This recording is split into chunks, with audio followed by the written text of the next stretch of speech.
Hello, everyone, and welcome to SmashBoxxTV Podcast 539. It's the real one. It's not the fake one if you were here 3 minutes ago.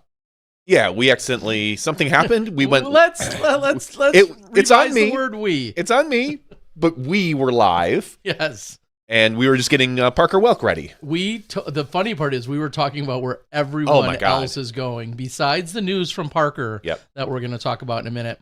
We spilled the beans. Yeah, we actually said where everyone else is going. Talked about what Drew Gibson was referring to last week, now that I'm locked in on all that knowledge. We let it all out there. So if you were an exclusive listener and you were here early, you may have heard all the goods. But we've since deleted those, so if you missed it, you missed it. Delete. That's the story of my career. Well, the story of this young man's career has come into your homes, and he's been beloved not only as a champion at the Dynamic Disc Open, but also has graciously assisted me in the booth, on the mic, doing some work with the commentary. The one and only Parker Welk joins us now. What's up, buddy? What up, everybody? That's how we roll. That's how you roll. Dang. You're all about it's the arrivals, it's the showmanship, it's the long putts, it's the big throws, both sides. It's confusing everybody with, taking down the big event and everything else. It's been a whirlwind the last couple years here, buddy. Yeah, definitely come a long way. Someone actually just shared a story. I had to repost it on my story. It was me playing Goat Hill before, I was really good at disc golf, and just seeing myself, how happy I was, and, still the same way. And it's awesome to see. Well, let's start off, first of all, of course, Happy New Year here in 2025. It was so good to see you just a month ago or so at the Big Arm Challenge. And last week we were talking about it on the show. I think you chimed in even for a minute from the chat board to let us know you were working on a sponsorship announcement because you have signed with a new sponsor. That was just recently announced, but for anyone that somehow missed it, break it down again. We are now representing Team Dynamic Discs for the 2025 season. And I got to point out, I'm not sure who it was one of you two guys. You guys were like, come on, Parker, you don't have a job. Get it out quicker. I couldn't get it out quicker because I didn't even have any of the stuff yet. I literally did everything in one day, the day that it arrived, and got it out for you guys. And I think the video turned out pretty well. It certainly did. Let's backtrack before we get into the disc golf stuff. I mean, that's always there. Gaming, online community, editing videos, things of that nature. Like, where are you in terms of, we'll say, content creation? What are some of the things that you dip your toe into? Yeah, I mean, are you asking me what I do, or yeah, and I or say how that you because do it, maybe? Here you sit with one of those fancy chairs, a gamer chair, I think it is, and you've got soundproofing behind you. Most, we'll say, just regular old pros don't have that type of setup when they come on. That indicates actually a little bit of your history and or some of your alternative sources of fun or recreation. Yeah, I mean, I play video games, and I'm in my game room. It's in my guest room, and my actual room is right next door, and I put everything in here, so when I yell, my wife doesn't get mad. So that's how we do it. Okay. So soundproofing for yourself, and also more so for your wife. Makes for a good marriage. Yeah, there you go. Game of choice, what's the go-to? Oof. I mean, whenever someone tells me to hop on Fortnite, I'll hop on Fortnite, even though it's not the best. But I've been playing a bunch of NBA 2K25, the basketball game, and Counter-Strike as well, shooting game. Not the new Marvel Rivals. That's the thing my kid's playing. He's 15. I would think that's like the hot new game right now. Dude, I think everyone has played it at one point. I ended up deleting it just because it's kind of just not great. But sure.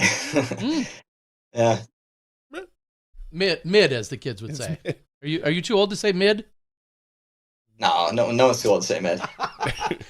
People in their midlife. If you're midlife, you can't say mid. I'm I not think sure I we're don't know. supposed to, but we'll ruin that like all the other words. All right, so we're going to keep it relatively short with you. You've got other things that I know you're obligated to do here tonight, but let's start with recapping just a little bit of 24 before we look ahead into 25. Recap whether it's your game, you know where you feel like you achieved any goals or successes. Reflect on 2024 for us.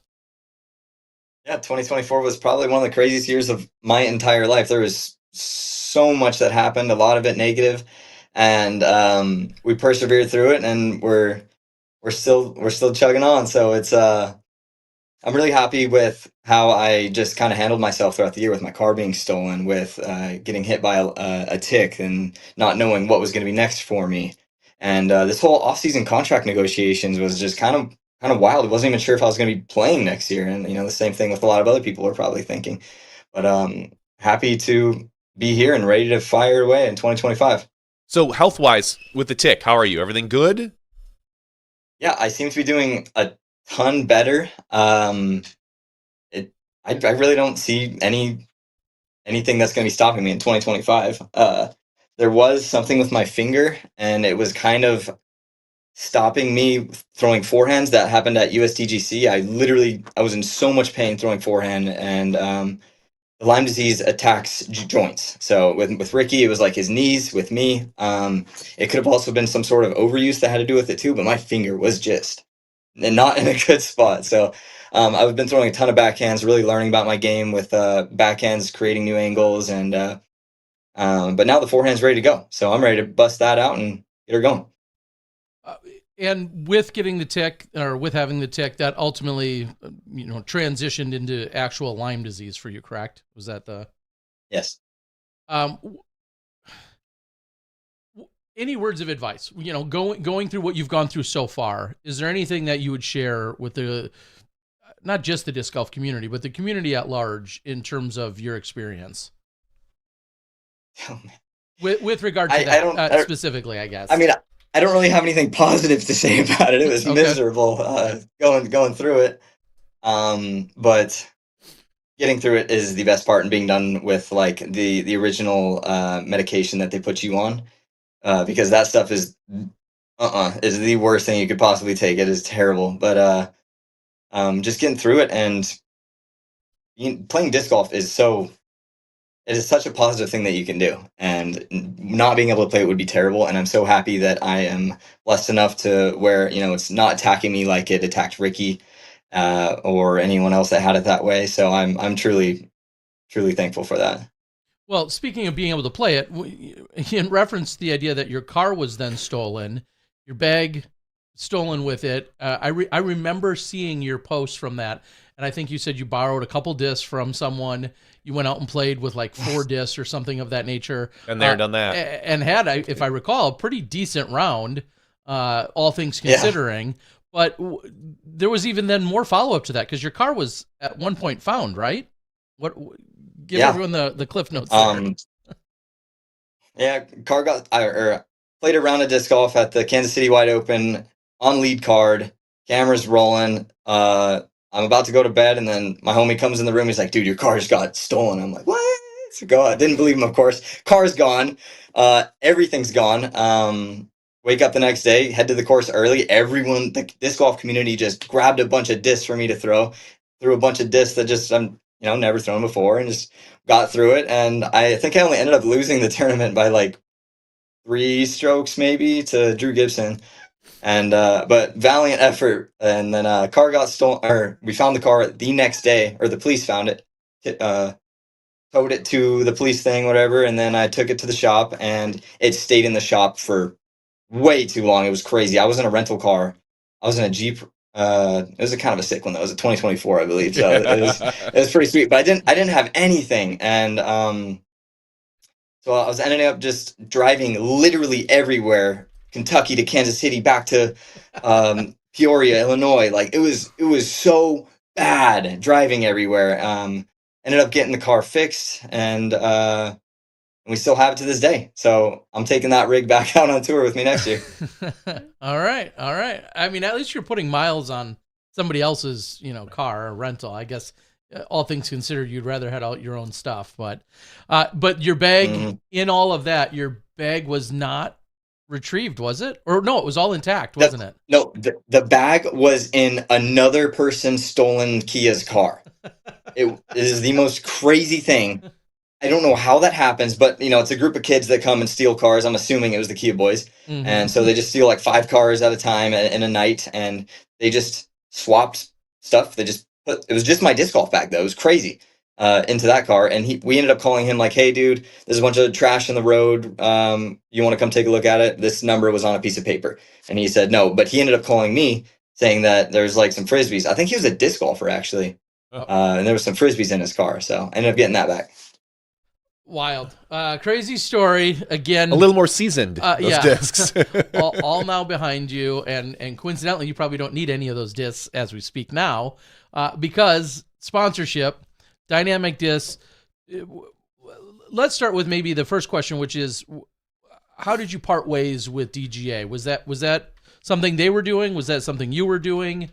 How did the departure and did that affect then where you were going? I mean, DGA was awesome. Everyone a part of that company is just great. But I guess they just didn't have enough to match what DD was going to offer me. So of course I'm gonna do what's best for me and take the better offer. Of course, I got a family. I got to take care of. I'm gonna fly back more often, and so it's just all around just a better deal for me. I even got a text from the guy at DGA when he saw that I signed with DD, and he said, "Dude, you better make me regret not signing you." So it was really, really cool of him. Fair enough. Lots of conversation in this off season because we're seeing, I don't know if it's the same amount of people switching up. Obviously, some of the people have been announced. You think of Ezra Robinson being one. We saw Germ has left but didn't announce where he's going, so on and so forth. All that. All the drama and the rumors going around with regard to player sponsorships and movements. I think it's fair to say that some would be surprised to see you jump into a dynamic disc sponsorship when there's been other rumors that have circled around, whether it's players or the company. Do you have any response to that? Do you think anything about that whatsoever, as you're going to be kind of the new guy there and then, sharing time with the likes of Ricky Wysocki? Yeah, I mean, it's been nothing but love, really. Seth is the main guy I've been talking to, and Eric McCabe here and there, and both of those guys are just awesome. I don't really know either of them, but they're just making me feel like family already, and everything seems to be in a good position right now, and I think everyone's ready to go. With that, there's always a limited amount of, seemingly, that people can share. What can you share about your contract that some people may not either know or assume or find interesting? What are some of the details that you're able to share? I think the only thing that I'm able to share is, that it's a 1-year contract. Okay. But I did try and get a 2-year contract, but to no avail. Because DD is a place. DD is a place that I love being at. Ever since it was either 2009 or 2013 Junior Worlds. That's kind of where the spot was, and that was kind of like it was my first tournament was 2009. I'm not sure if that was the dynamic disc ones or not, but one of those two. They're both early in my life, and it's like one of my earliest memories was getting one of those bags in the players pack, and it's pretty cool. Is that you think that's just the state of the industry right now? 1-year contracts. Nobody really wants to make long-term commitments quite yet. They're a little gun shy. I really don't know too much about really anything, or I'm just I don't even know. But I mean, I definitely would have liked a 2-year contract. But it's just, everyone's just kind of testing the waters, and kind of maybe just to prove yourself, sort of deal. How much of with you going there, Would you have been as excited had that first huge win you had not happened in Emporia? Do you think, even if it's way distant in the back of your mind, do you think that memory and that, that achievement for you, do you think that in some way that factored into either the appeal or just the overall excitement of signing with DD? Yeah, I mean, 100%, absolutely. I tried signing with them last year as well, but that didn't work out. Okay. And absolutely, I mean, you win there, it's just like, dang, this is like home. I got family in Kansas as well, and it always just kind of feels like home. So it's a good place to land. Is there any chance, I know the Dynamic Disc Open is not taking place this year. Instead, we're going to see the return of the Glass Blown Open, affectionately known as the GBO. I think it's happening the week either before or after we see the Pro Tour in Kansas City. Has there been talks about if you'll be at the event, if it's still in Emporia and anything of that nature, or is there any obligations there? I don't think there's any obligations, and I believe it's the week right before OTB, or I guess it's Champions Cup now. Yeah. So it's definitely something I would love to be at, but of course that drive is really, really far. So I'm not entirely sure on my decision yet, but I'm kind of leaning towards yes, just because I want to be there. Place is special to me, so okay. I think I might be there. I don't know. All right. What does the beginning of the season here look like as we look into 2025? I know that's just one or two events. You've got golf coming up in less than a week. What does the early season look like as you fully get, ready and transitioned into these new discs? Yeah, I mean, we are about to play one of the biggest A-tiers, I feel, during the off season, the Memorial. Definitely a lot of rich history here.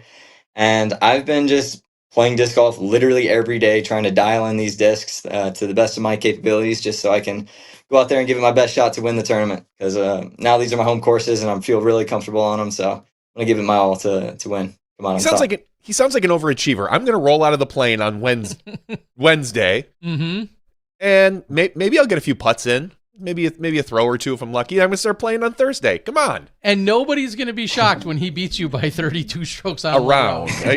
Yeah. Well, that's. But still, it sounds like an overachiever to me.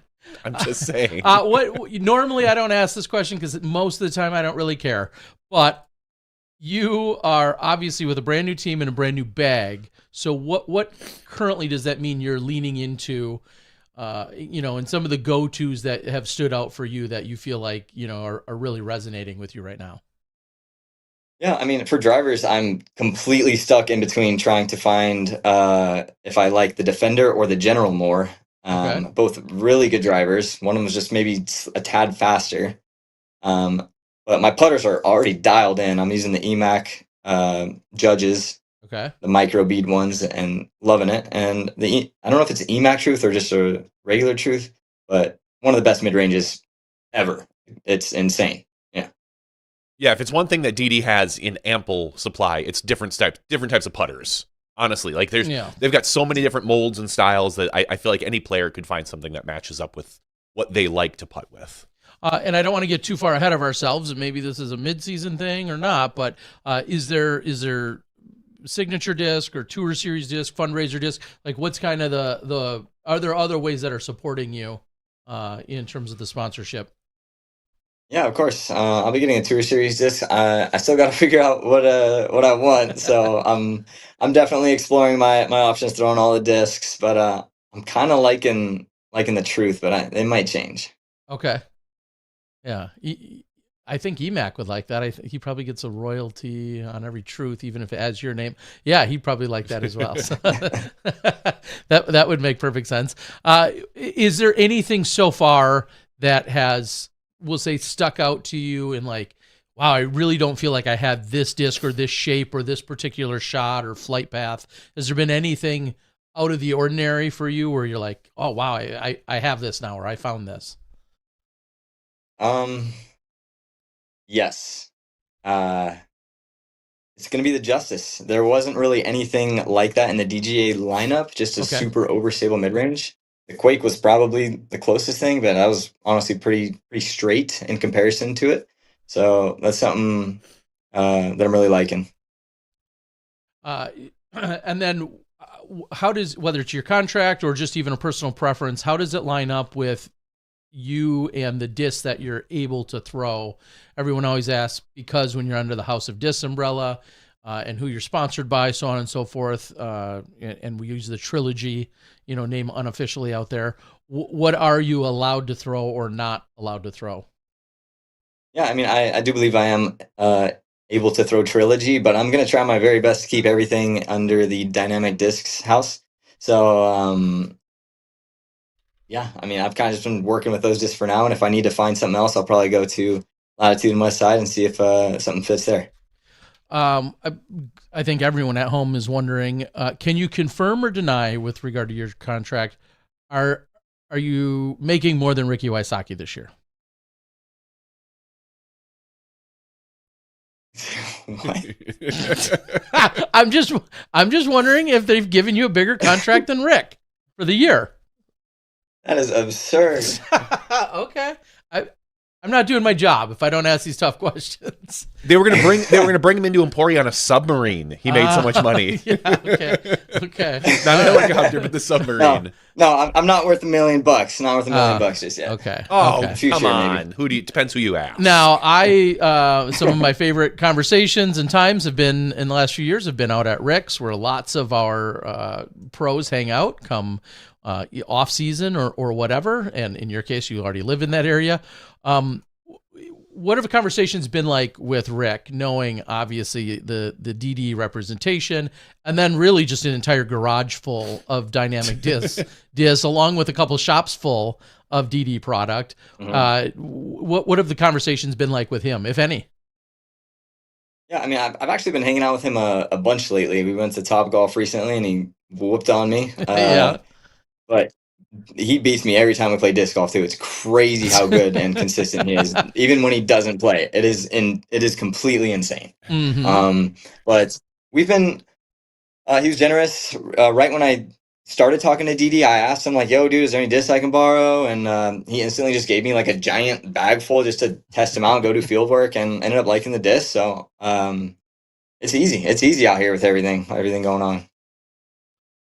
Is there any gems that you've now found in his stash where you're like, hey, are you gonna throw this anymore, or what's this fly like? Anything else that you've asked to borrow or possibly the way that it kind of went down was he just kind of went to the back, grabbed a giant bag, and sat it on the table for me, and he's like, here you go. So there was a bunch of he was explaining all of them, but at the time it's just right over my head flying. I have no idea what the terms he's saying are. Mm-hmm. Yeah, I don't know if I have any gems, but I'm sure I do. I'm sure you'll find out in the next month or so. One of the additional follow-ups to sponsorship these days always feels like there's other opportunities. We've seen, and what I mean by that is we've seen the likes of someone like Eagle and Simon recently say they're stepping away from grip bags, but then we see other players, have full bag sponsorships in addition to their, to their discs. Where does that stand for you? Do you have an additional sponsorship, or you're going to be rocking a DD bag? Where does that sit for you? Yeah, I'll be rocking a DD bag. I actually did not have a bag sponsorship last year, so there was no re-signing or anything. So okay. It was all open, and it surprised me how comfortable the DD bags actually are. There's a giant back pad in it, which is pretty nice. And I feel like they have a million options and colorways and everything else as well in terms of fitting your different styles, whatever that might be. So yeah. Do you know the name of the bag? Just out of curiosity. I know there's a ton of them. I'm not even sure if you know. I'm at Ranger, I believe. Okay. Yeah. All right.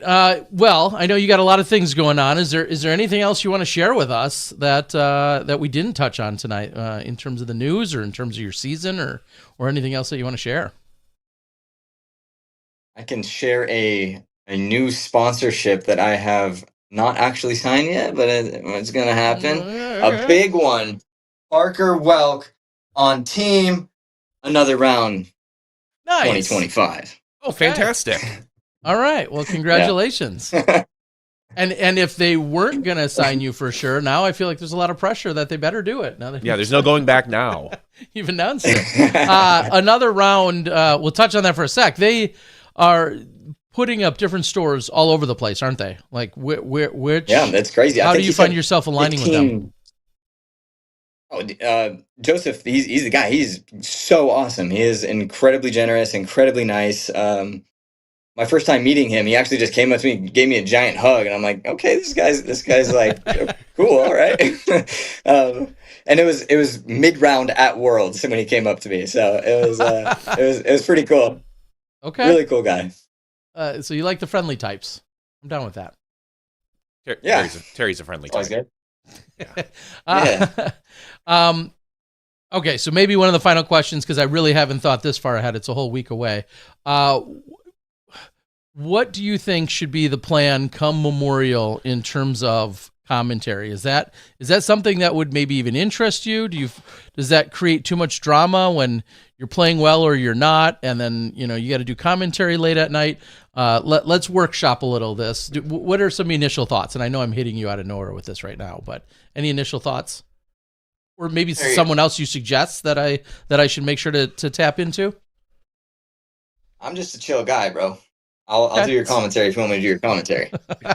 Okay. I mean, you've been really well received, but the problem is, like, whether you're winning or not, like, there's no winning there for me, or for the viewers. They automatically assume something when you're on the mic, or when any person's on the mic. Yeah, that's what I was thinking about. Like, if I was going to be on a feature card for Memorial, then I know people might not want me on commentary or something, but I mean, commentary's fun. I love doing it. Okay. All right. Well, we'll. Sounds like you got a taker. Yeah, I was gonna say we'll have to see if it's gonna fit into your schedule. For sure. Yeah. Okay. It'd be nice to have you in. I guess it depends on how many cards we actually can get covered, when the editing actually gets done. I know everybody's got things to do at night, so we'll see what we can work out. But we'll keep the line of communication open. Any other pre-event shenanigans with you and all the boys out there? Because I feel like you guys are out there goofing around almost every day. Yeah, I think we got another guy coming. Adam Hammis will be joining us here shortly, so you guys will see more of him on the YouTube channel, probably AB's or Ezra's, I don't know, but we've just been putting out a bunch of YouTube videos on Ezra's channel, on AB's channel, and Tristan Tanner's channel as well, and it's been a great time. I'm hoping everyone's enjoying it. Yeah, pretty sweet. I see everyone stepping up their game and doing more and more on the social medias and the YouTubes, and it's pretty cool to see. So, but Hammis is not signed up to play. He's not planning on playing out there during that week, right? No, I think he's kind of just been hunting, and being in the snow where he is in Wisconsin you can't play disc golf. So I doubt he's going to come out here and just play. But it's not like you just forget how to play. You could probably go out there and shoot 10 down easily at Fountain and be in contention probably. Yeah, he absolutely could. He's about 4 hours north of where we are right now. We don't have any snow here, but I know up in Woodruff and Minocqua area, they got some snow. They've got some snow. So and you can play in the snow. You can, Parker. Yeah. You can. Yeah. Well, not me. I can't personally play in the snow. That would be our one shot we have to beat him is to put him in 2 feet of snow and see if. No, even he'd that. still beat us. Chance. Yeah, he'd still beat us. No. All right, Parker. Well, we really appreciate you joining us tonight. Congratulations on the big news. Congrats to everyone over at Dynamic who's going to continue to support you, and very cool to see what you're doing here in 2025. I know the world's excited to see you out there on the course, and then hopefully they're going to hear some of you on the mic at whatever event I can possibly get you involved with. We're certainly looking forward to it. Right on. Thank you guys so much for having me on. Please continue to say nice things about me, and I won't say anything bad about you. We'll see. We'll see. Damn, if I only had that deal with everyone. Nobody's taking you out on that deal, Terry. All right, Parker Welk. Have a good night. Thanks a lot, pal. See you next week. All right. He's a good kid. Super fella. He's a good kid. He's my favorite. Is he still listening? Yeah. Yeah, he's still listening. Okay. Yeah. Yeah, he's definitely my favorite. All right. Well, pretty cool. It's fair to say that feels like it came out of nowhere. Not necessarily him You're right. leaving DGA, but we just haven't seen any signing. I was going to say significant. We haven't seen any signings that I'm aware of people going to Dynamic. And granted, it's been relatively quiet across the board for a lot of manufacturers. There's still a ton of people that have to officially announce where they're going, even if I'm sick of holding on to these secrets. But we're going to, hear of Isaac Robinson and Jeremy Colling and Kale LaVisca and so on and so forth. All these people, we're still going to hear where they're going, but we haven't heard a lot of people so far shift to Dynamic. And so does that address a rumor? Does that squash any rumors? Does that change anything in terms of some people being concerned? I know very much so. I'll just feed into the rumor mill for a second. Drew Gibson just pretty much stating that he's more or less concerned if there are financial troubles within the House of Dis. He pointed to a few things. Some people contradict that and/or think that's a stretch. Everyone's got their opinion, but he got the people to break that news were Altworld. Charlie talked about that last week, and I think Drew picked up on it and more or less ran with it. That there was big losses at the House of Disc. So, which, to be fair, I think everybody probably, and many of the companies, and as a lot of people said, there was a huge write-off on the thing. I'm not saying that they didn't lose money. I'm sure a lot of companies lost money, but you would hope, cross your fingers, that the previous 2 to 3 years where people were doing well maybe offsets that loss a little bit, or the stagnant inventory that was apparently rumored. Like last year they had 9 million, or the year before they had 9 million discs sitting, or 2 million, I don't know. And now they had like 18 million or some, whatever the number is. But there's going to be things. But again, signing Parker Welck, I think that much like Prodigy, DD needs to build their stable of players. Because right now, you have Ricky, Kona, I think Zach Melton still, yep, and Parker. Like, those are the big names that I can think of on tour. Yeah, and this always begs the question, how crucial is it for a brand to have top name players? And I think we asked that question a few weeks ago. Yeah, and I think that continues to be a great question for every single company, large and small. How crucial is it that you have someone, or as you said, a stable of people representing your company? I think it can clearly help quite a bit. But look at MVP. MVP built up a brand even before James Conrad. Certainly. Now, Conrad obviously had the brand explode with the Holy Shot, but they were building that brand pretty significantly even before that.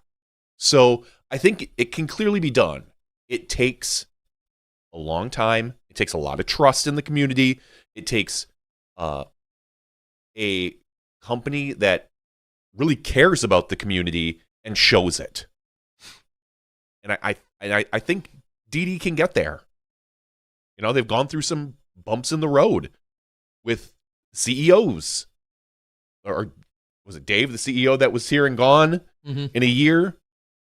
They made some mistakes, and they need to rebuild their brand. And I think a guy like Parker Welck is a really great example of them doing that. I pulled it up just now over there on dynamicdisc.com. You see, of course, Ricky, McCabe, Ron Converse, world champ Chris Smith, who plays in age protected typically, and then like you mentioned, Kona, Zach Melton, Ty Love. They already got him on this. Yeah, team and too. Ty Love, and as funny as this sounds, to their credit, that they have Parker Welck listed. Go take a look at plenty of websites, and I'm not saying no one's ever made, all the companies haven't made this mistake, but there's plenty of sites that you could go to right now throughout all of disc golf that have either players on there that aren't sponsored by them that used to be, or players that are sponsored by them that don't have them on the website yet. It feels, and this is really easy to say because I'm not the guy doing it and I'm not in charge of it, but it feels like that almost should be step 101. I mean, right? Step 1, sign the contract. Step 2 is like hit publish on their player profile page, just because it's some basic stuff. Maybe, but there are some. I mean, look at Team Discraft's webpage with not having Ezra on it right away. That is a pretty intricate webpage in general with a lot of graphics. They have all the logos. They have everything. I can understand when maybe it's not complete. Like the DD one looks relatively easier with a picture, a name, and a little profile. The Team Discraft is a whole thing. Now, is that excusing them? No. They should probably have their act together. I think it's just teamdiscraft.com, buddy. Does that excuse everybody else? No, of course not. It is something that should be out there because as we've talked about, this is the time you can really promote a player and get people to buy discs. Like, hey, guess what? If Parker Welck had a disc for sale tonight, he could have promoted it. He could have pushed it. Hey, I have the whatever Lucid EMAC Air Truth version 2. I don't know what they're going to give him. Hopefully it's a trespass. I really like the trespasses. Okay. Well, as long as it makes you happy. As long as it makes me happy. And I'd be happy to support him with a trespass. That makes perfect sense. Exactly. So, I mean, if they do something like that, you can sell discs right away. And I think where a lot of companies maybe make a mistake is that they don't have that ready to go right away. Even if you have a tour series later, have an introduction disc. I think Ezra Robinson nailed it with Discraft and the Peach Pirate disc. Yeah. There is something available right away and people are buying it. Yeah. There is excitement. So. All right.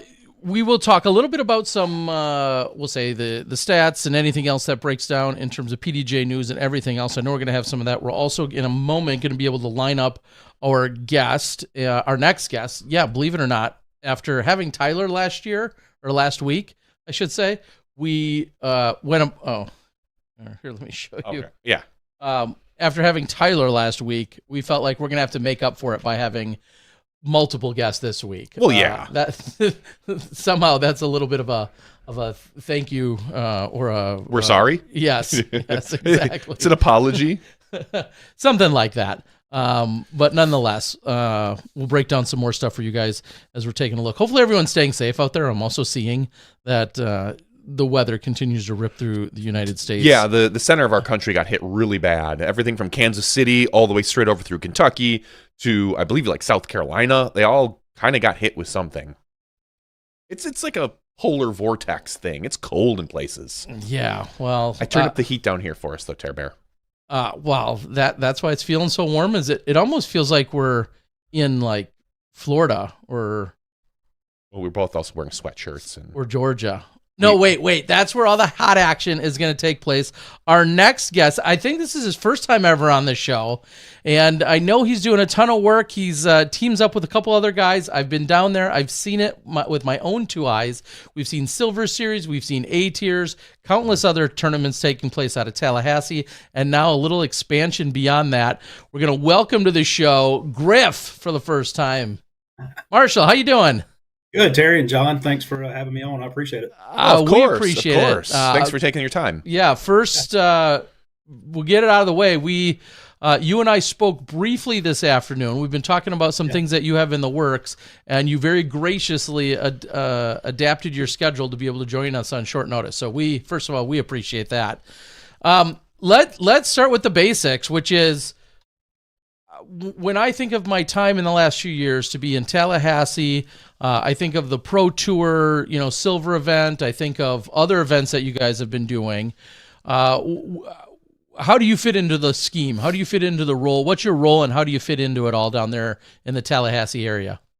So I'm one of the TDs that run the Open at Tallahassee. We have a group. It's called the Southeast Disc Golf Events that myself, Patrick Harity, Dave Montine, and James Cost, we all started a couple of years ago to try to just concentrate on running PDGA quality events in the Tallahassee Southeast area. And one of those, as you just said, the Open at Tallahassee, which is the one I think a lot of people are familiar with. Obviously, you guys do a lot of good stuff, but that's the one that's probably gotten the most overall exposure. Yes.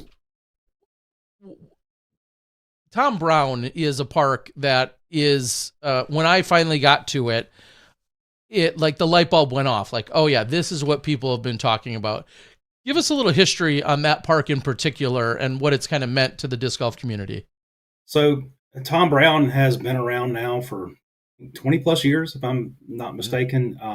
It's gone through several redesigns. The last redesign happened about 6 or 7 years ago. Dave Montine was able to do a complete, pretty much redesign of the whole park to make it flow a lot better.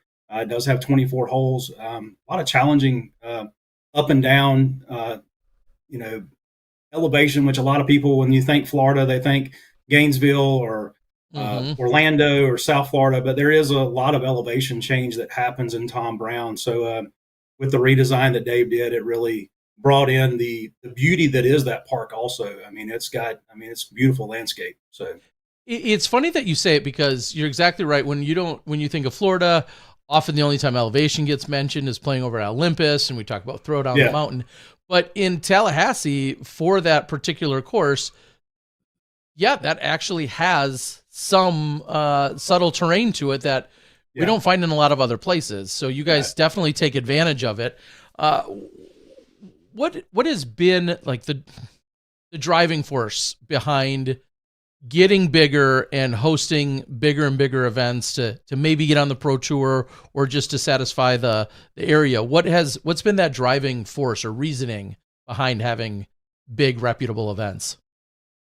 Just to grow the sport in this area. I mean, it's kind of I would say the Southeast area, we really don't have a lot of big tournaments other than us and Gainesville and Jacksonville Open. Of course, they've been around for a while and very well established. So it was basically just to make disc golf a lot better in this area. And it gives us the ability to do that there. And when people think about Florida golf, they're probably often immediately drawn to some of the other cities. To be fair, the geography of Florida probably means you guys get forgotten more than you should be. Is that fair?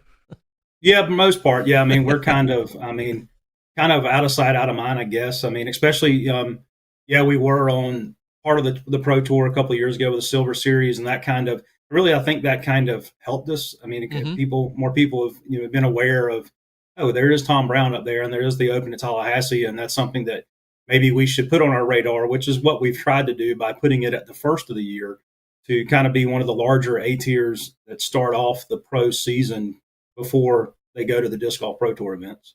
Well, that's a perfect follow-up, which is so much of our big events now are about timing. It's location and timing. Those go hand in hand. You're going to have a better draw if you're truly en route and you're not conflicting.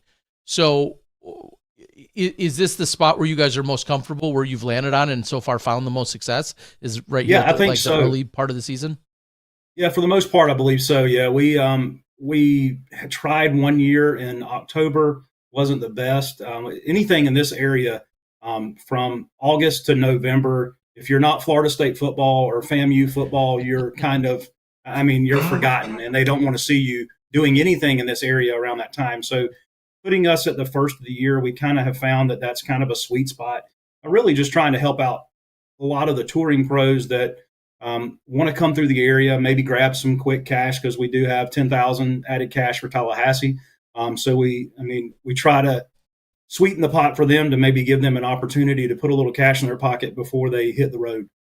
And let's talk about that, because when I was first brought there by you guys a number of years ago, this city, almost like no other that I've seen in recent memory, is fully on board and fully active and involved. And I think we were borrowing somebody's phone of somebody who worked with the mayor or somebody. Like, we were doing, like, the city was there. And we see that in a few other special places. Emporia comes to mind, and there's other active cities, but this felt like it was completely intermingled and cohesive in every way. And I'm really jealous of seeing that. Anytime you have the parks department, the city, and then the local disc golf group interact the way you guys do, how in the world does that happen? How can everyone else find some of that magic? I don't know. I mean, a lot of people have asked us that, and I really truly believe we're very blessed to have Mario Palminteri that works with the city, and Rafi that works there. I mean, without those two guys, the Open at Tallahassee wouldn't exist. I mean, I'll go back to the Silver Series.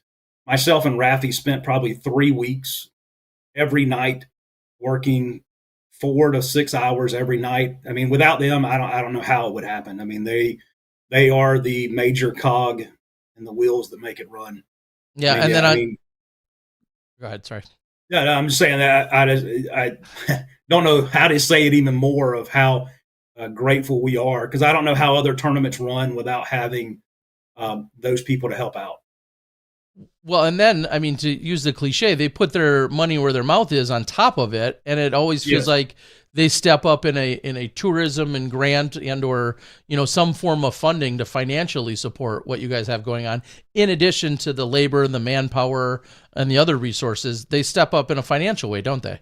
Yeah, we have Visit Tallahassee that comes alongside us, and they have been really big in helping us grow the sport, and they've bought into it also to just whatever they can do to help us out to make it grow in this area. Just to pull back the curtain a little, someone like Visit Tallahassee, you know, essentially a visitors and convention bureau, you know, kind of organization. Yeah. The line always used was they want to get heads in beds. They want people from out of town visiting and taking in and seeing what their hotels, city has restaurants, and what their, you know, the economic impact that goes along with that. Is that a constant conversation then about how they feel versus, you know, the return they're seeing in kind of supporting you? Most definitely, yeah. Every year we have to submit a report to them with how many people we are bringing to not only the pro event but also the amateur event, and we also include all the other. We run somewhere 6 to 8 other events in this area that we try to keep up with as many people as possible, where they're staying, how long they're going to be here, just so we can report that data back to the city. Yeah. And that's been, you know, part of the overall, we'll say, scope of, you know, bringing big conventions or big sporting events to any given area. And that's why it is so important that that data is either collected, shared, recognized, that, you know, for every person that comes to the city, the you know, Visit Tallahassee in this case, they recognize that and then kind of reward you guys in some sense accordingly. And that's true of most cities. And I think disc golf has missed the mark in always promoting and recognizing, you know, that economic impact. I mean, some places and events are great, like what you guys are doing, and then there's some that entirely miss the mark. And I think it's an area of opportunity for everybody. And we've also been fortunate with our other event that we're running north of here. Bainbridge is also, they're all in. I mean, they have whatever we need. The visiting board at Bainbridge is doing whatever they can to attract, you know, pro disc golfers and amateur disc golfers alike to make it to Bainbridge, Georgia. Yeah. Yes. All right. So I'm sick of, you know, praising everything in Tallahassee, and you segued perfectly, although they deserve it all. Bainbridge.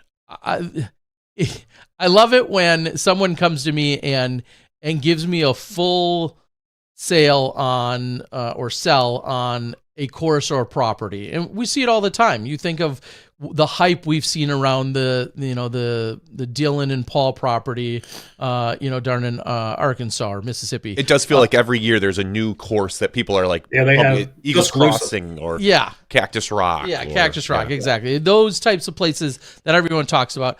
I've been approached by one of your partners in crime saying Bainbridge is where it's at. And I mean, he might be biased if he directly helped design it. It's possible. Nonetheless, I'm hearing incredible things about this property. So the week after the Open at Tallahassee, you guys are hosting a B tier at Bainbridge, which is technically out of Florida. Now we're in southern Georgia. Is that right? That's right. Southern Georgia. Yep. Okay. So enlighten us, share with the world what we should know, what the world should really know about that course and that event. Well, I've had the luxury of playing a lot of courses around different states, and Bainbridge is a treasure. I mean, really is. I mean, Dave Montine and Steve O'Neill spent a lot of time. The course is right along the Flint River.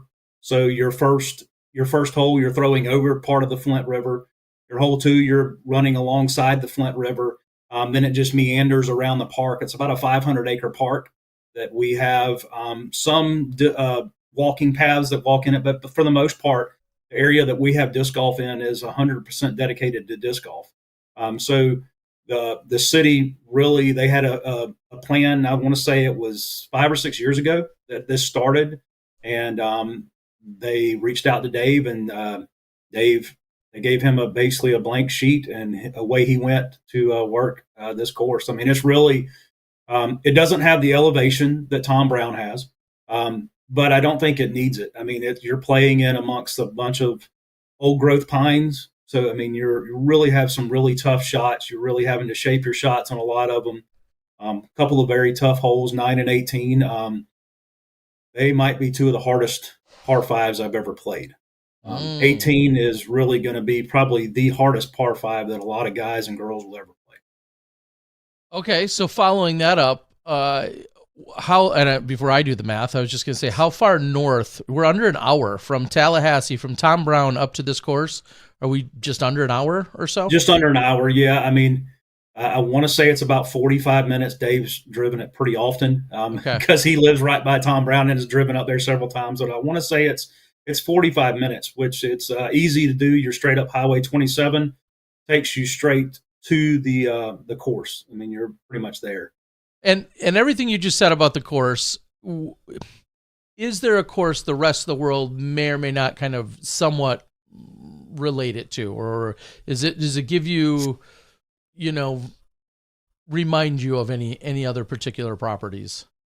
That I've played, no. I mean, I wouldn't say, of course, it's not a Maple Hill, but I want to say for the people in our area, I want to say Jack McLean's been around for years. I want to say it's a good combination of Jack and Tom Brown put together. Okay. But outside of here, I don't know. I can't really describe any other course that has the beauty that this course has, that is as manicured as this course is, and that the city has.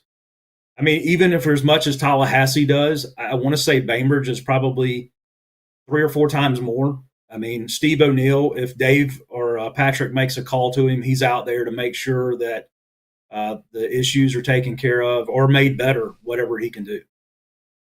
I like unique. Yeah, I was just going to say, when we just talked about how high the bar has been set by Tallahassee, and for you to say that, these guys are rivaling that or possibly even, surpassing it is incredible. Course for the MPO players comes in right around 9,400 feet, just short of 10,000 feet from what I was seeing. And was there talking about one or the other, has there been any comparison or rivalry or did anyone at Bainbridge visit Tallahassee and be like, hey, that's cool, but we could do better? Was there any of that, or this just happens to be another amazing piece of property that Dave got his hands on?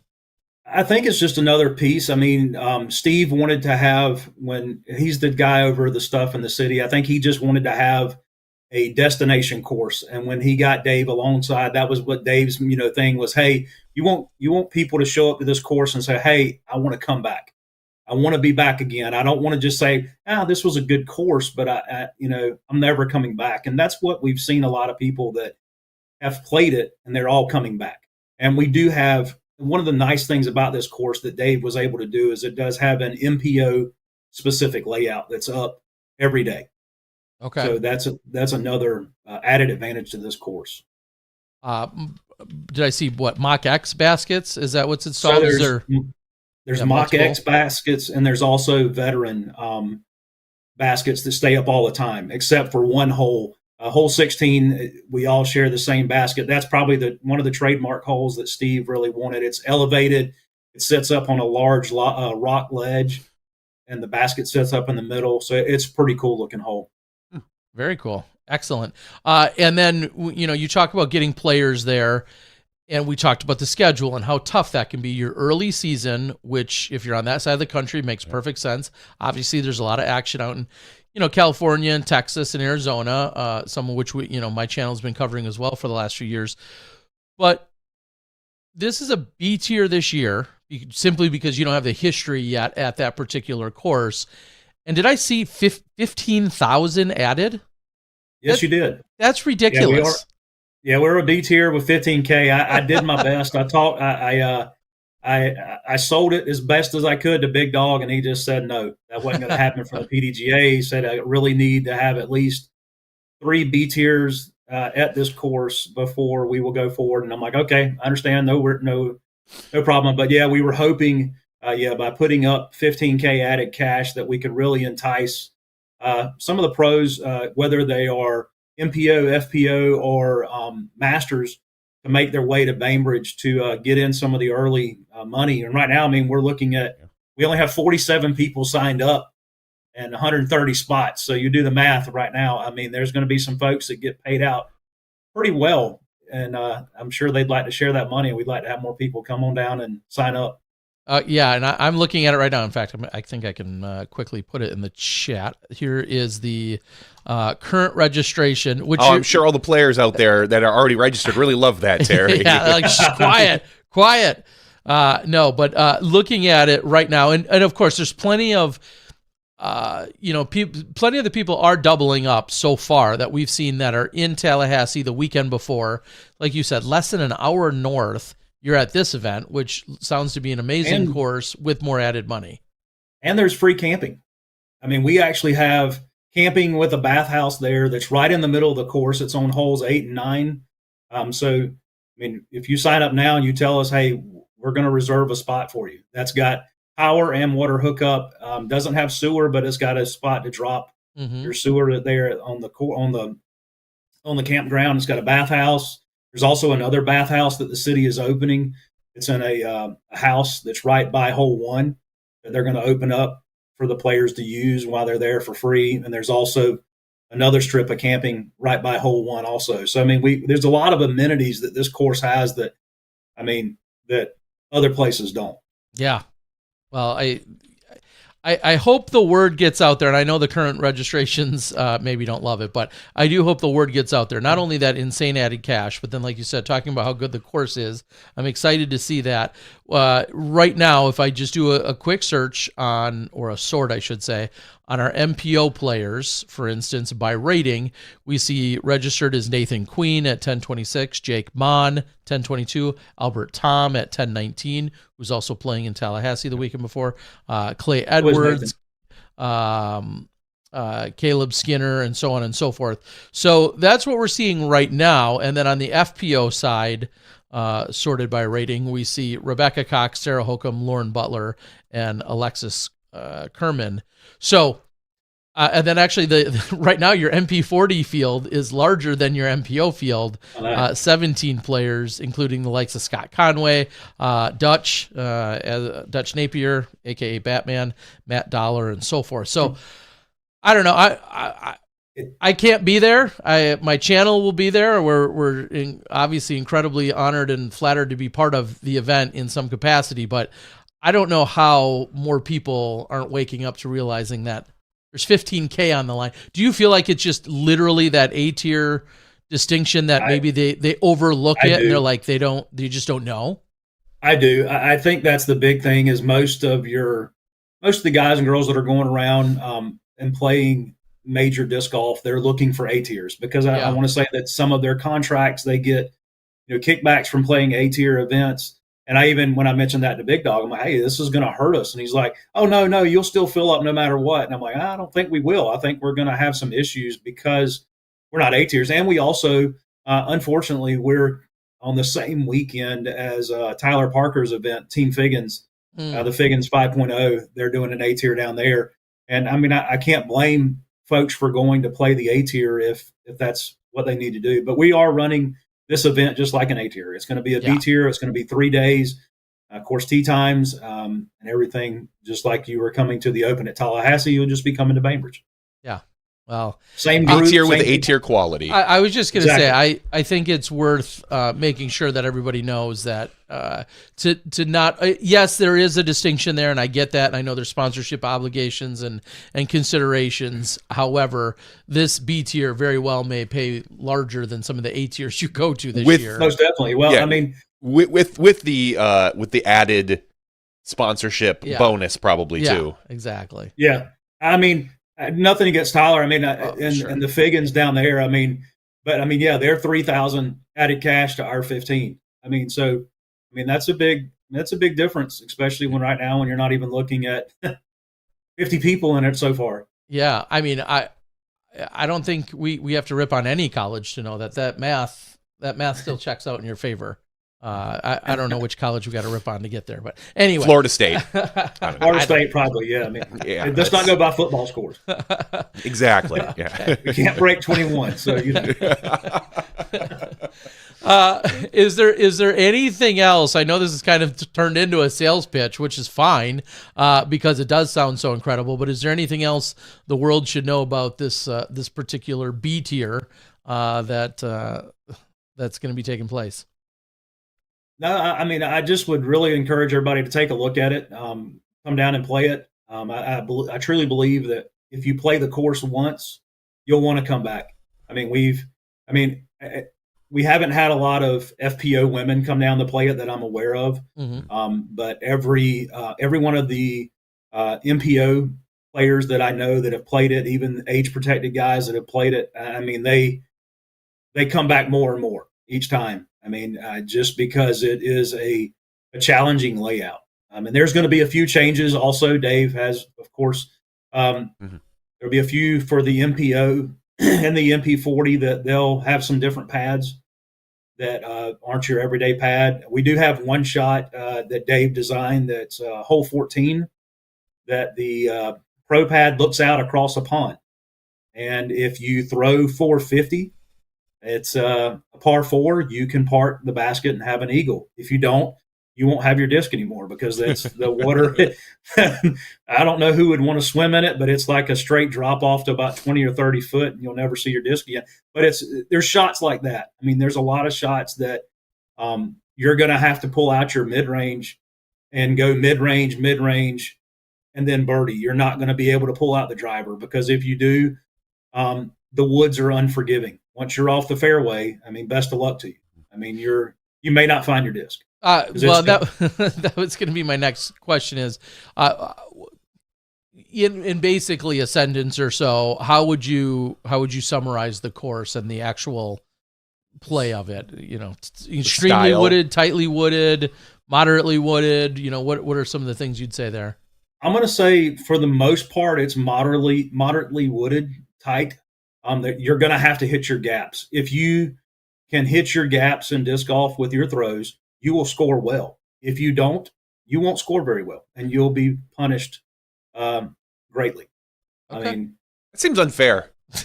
It is very fair. It depends if you suck. The course is very fair. I mean, from the shorts, I'm not by no means a great disc golfer. I'm a 880 rated player, and I shoot even par from the shorts.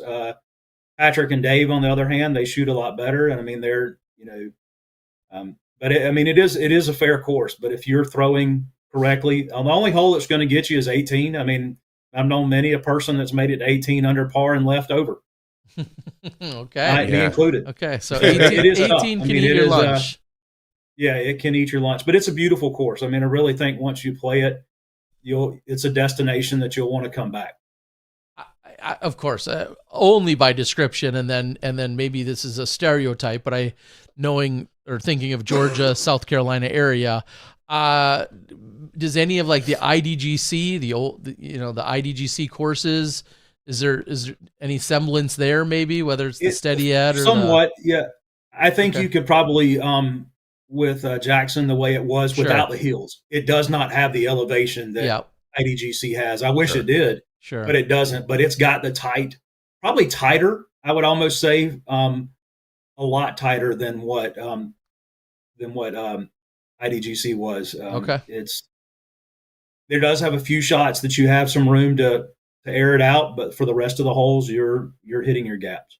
Well, and it's funny that I look at some of your MP40 players like Kevin McCoy, obviously, over there in Georgia. I know Trevor Harbolt's game, how he likes to play Dutch Napier.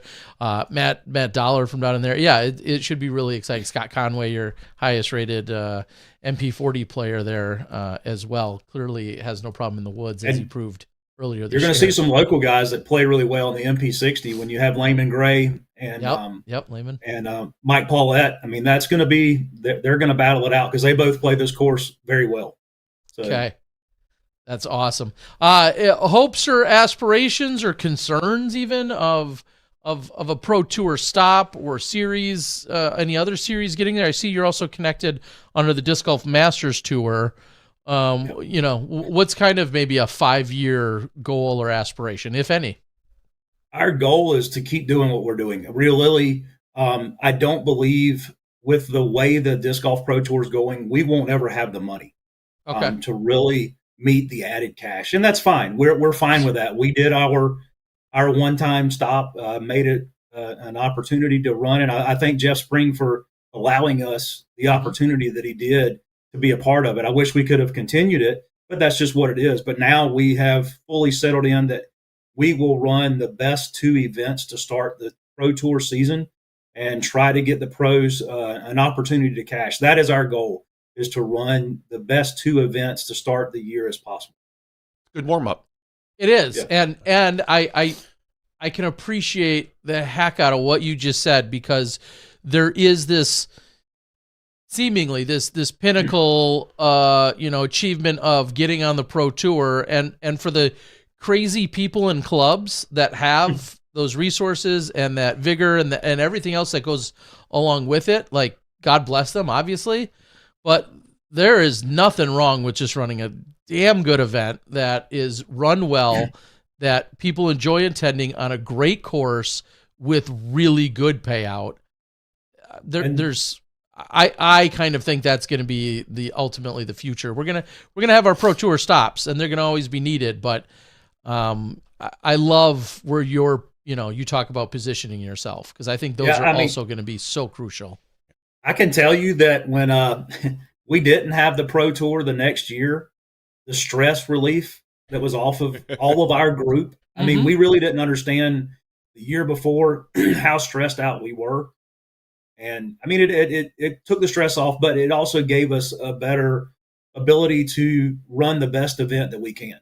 And so that's just what we want to focus on, is to, give a Pro Tour quality event without being on the Pro Tour. Yeah. And I applaud the heck out of you guys and anyone else that's, willing to step into that role and service the disc golfers and the community in that way. Reckoning, it's funny, all this talk, Reckoning on the River at Bainbridge Oaks is the official name of it.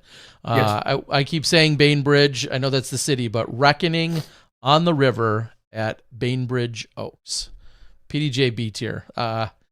Anything else before we cut you loose? No, I appreciate you giving me an opportunity to get on your show and talk. I mean, I can't tell you enough how much it means to us as a group. And please, if you're on the fence about signing up, get on Disc Golf Scene. It's open right now. Go sign up, put your name in the hat, and come get some money. Yeah. 15,000 added cash. If that was anywhere within 4 hours of me, I would be there. Yeah. Exactly. 10,000 added in Tallahassee. A weekend later, just a few days later, an hour up the road on another solid course, another 15 grand added.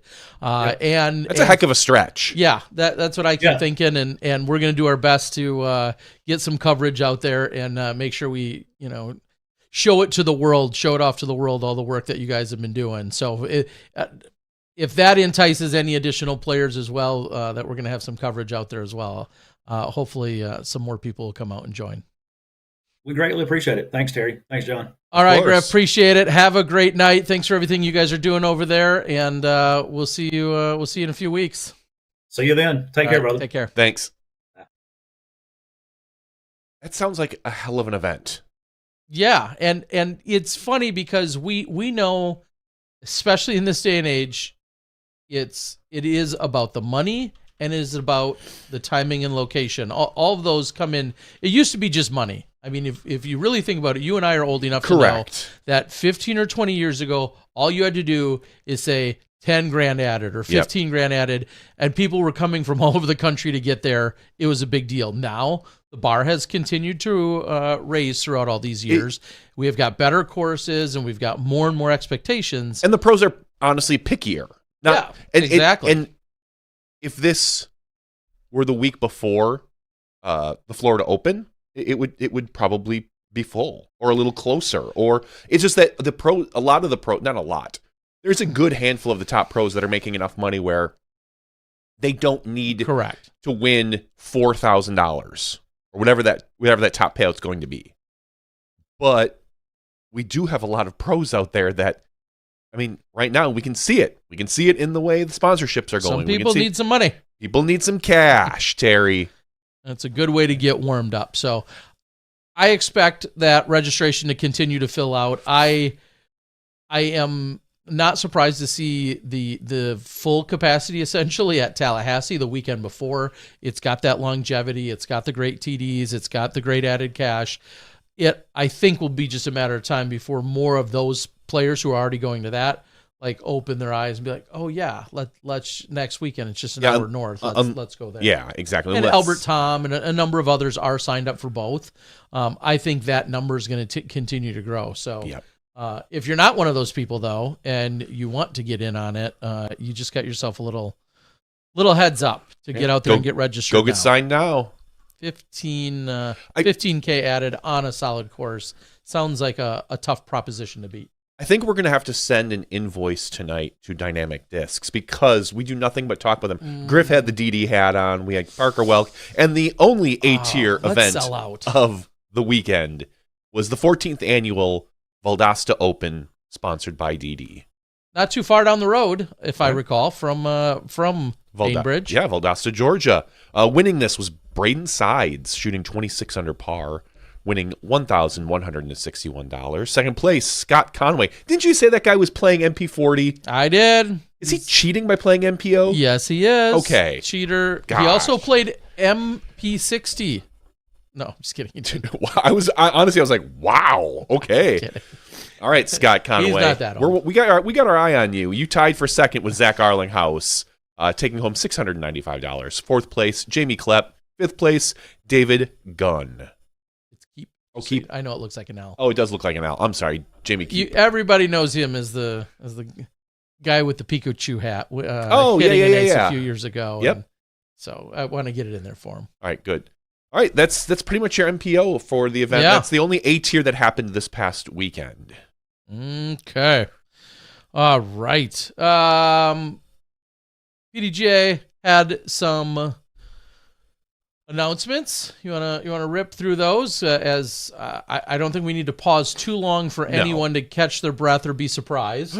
Shocking. Not to take anything away from the accolades, but again, no real surprises here, right? Correct. Top players, top rookies. An article out on PDGA.com. This is the 2024 honors. MPO Player of the Year, Gannon Burr. Woo! Shocking. Yeah. Burr. Okay. Yeah, the kid that just got his license. Yeah. Okay. So, yeah, Gannon Burr. Congratulations. And I'll be honest, I've said it before. These are the Player of the Year awards that I care more about. I know the DGPT has theirs, but I think these are a little more representative of the full tour. So, FPO Player of the Year. And these are also in no way subjective. Correct. These are straight numbers. These are all objective based on their formulas. Formerly Kristen Tatar, now Kristen Lott, is the FPO Player of the Year. The FPO Rookie of the Year, Eliezer Midling. And the MPO Rookie of the Year came down to the wire. A three-way tie between Aviel Gomez, Luke Levesque, and Miles Sayer in the standings. The tiebreaker procedure begins with total points in majors. As a result, MPO Rookie of the Year results will not be official until January 14th. So, spoiler, they haven't decided yet. They haven't figured out all the tiebreakers. Man. Yeah, because they need to wait for the January 14th ratings update. Click on the ended in three-way tie little hyperlinky thingy there. And does that bring us to the numbers? Brings you right to the numbers, yeah. And if you scroll down, what do their numbers look like? Which is crazy. They all have 30. The three of them have 30 points. Aviel has 5 wins. Miles Sayers has 6 wins, but Luke only has 1 win, but only played 9 events. and I'm sure took, he had 10 points for the Tournament Capital Open, which is an A-tier second place. He took a bunch of seconds and thirds. Yeah. 10, 5 versus Aviel Gomez, who took a first place for 15 points and a first place for a St. Patrick's Classic. So it's just different ways of getting to that final. 2 A-tier wins of his 5 and played 19 events as compared to, again, then in Miles, who played 31 events and got 6 wins. Yeah, that's it's just so funny because all 3 of those sets of numbers are so vastly different. Yeah, they all got their different still ways. Arrive at the 30 points to be the in the first place running for Rookie of the Year. Well, good luck to all of them. Whoever comes out on top. Nice. Yeah, it'll be good. It was a good year for all of you. Mm-hmm. Yeah, and Eliezer Midling ran away with FPO Rookie of the Year. That'll happen when you're on the tour and you're playing very, very well. She did well at Champions Cup, took 15th place. Second to that was Taylor Chosick. We know the other far throwing young lady, fresh out of college though. So I believe I saw one of the Instagram posts. Her and Goose on their way to New Zealand, along with a number of other competitors, one of which is not going, though. In a opposite way, I saw Corey Ellis making an announcement that he says he's actually going to hang back and not go to New Zealand. He had a pretty incredible run there last year, but is deciding not to go. He knows he's got a couple of majors that are going to be overseas this year, later on in the year, and that and probably some other factors into it. Overall, he is not going to New Zealand, although I think he was expected to be going. And Braden Sides, who you just mentioned, I think I saw him post him and maybe Ezra Robinson and a couple others, I think, on their way to New Zealand. So plenty of people heading over to hang with some Kiwis. So best of luck to everybody heading that way. All right. Did I also see? Yeah, we saw a new training trainers program listed on the PDGA just yesterday, talking about some of the growth and development in Latin America. So pretty cool. There's a link out there. I know. Go read the article out there. Yeah, some of those people involved, just incredible people, and we wish them the best of luck with everything they have going on there. Over in another part of the world, over Southeast Asia, lots of conversation, not just about, of course, Samui, the Koh Samui event and Samui Swine, but also Chiang Mai the weekend after. I know registrations are coming in for the weekend after that in Cambodia. So things are continuing to fill out there. And I say it all the time, how blessed are we that we're talking about various pros going to different parts of the world during an off season that aren't just going from Ohio down to Florida, although there's plenty of people migrating to the warmer spaces within the U.S., but then also so many of these players going and exploring other countries and playing and taking it. And I love it. Very cool to see. All right. Is there any other news that is newsworthy, with the exception of no other major sponsorship announcements? Well, I mean, define major. There's a few sponsorship announcements. Okay. DGA kind of announced a lot of their players. Katrina Allen. Yep. She has another year under contract, but she is coming back to DGA. We saw Cole Redallen. He re-signed with DGA, as well as Eliezer, who we just spoke about, the FPO Rookie of the Year. She re-signed, and Sullivan Tipton. All 4 of them re-signed with DGA, as well as continuing on, I believe, Andrew Marweed, Andrew Miranda as well on DGA this year. So a good, solid group that they have there. They've done these announcements over the last few days, yet we're still waiting on a few more. Correct. The big name we're waiting on is Isaac Robinson. That's the big name that we're waiting on. Oh. Isn't he just going to go where his brother went? I mean, should the big brother follow the little brother? I mean, shouldn't it be the other way around usually? I mean, Isaac's not going to New Zealand. That's true. He's not. See, So. he's going to blaze his own path. Yeah. Okay. Well, I think those are going to continue to get rolled out here slowly. Big Germ's another person who's made an announcement about leaving Innova, and lots of conversation about where he may be going. Names that have gotten thrown out, of course, include the likes of an MVP, include a Discraft, include, not Prodigy. I think he put that one to rest and said it's definitely not Prodigy.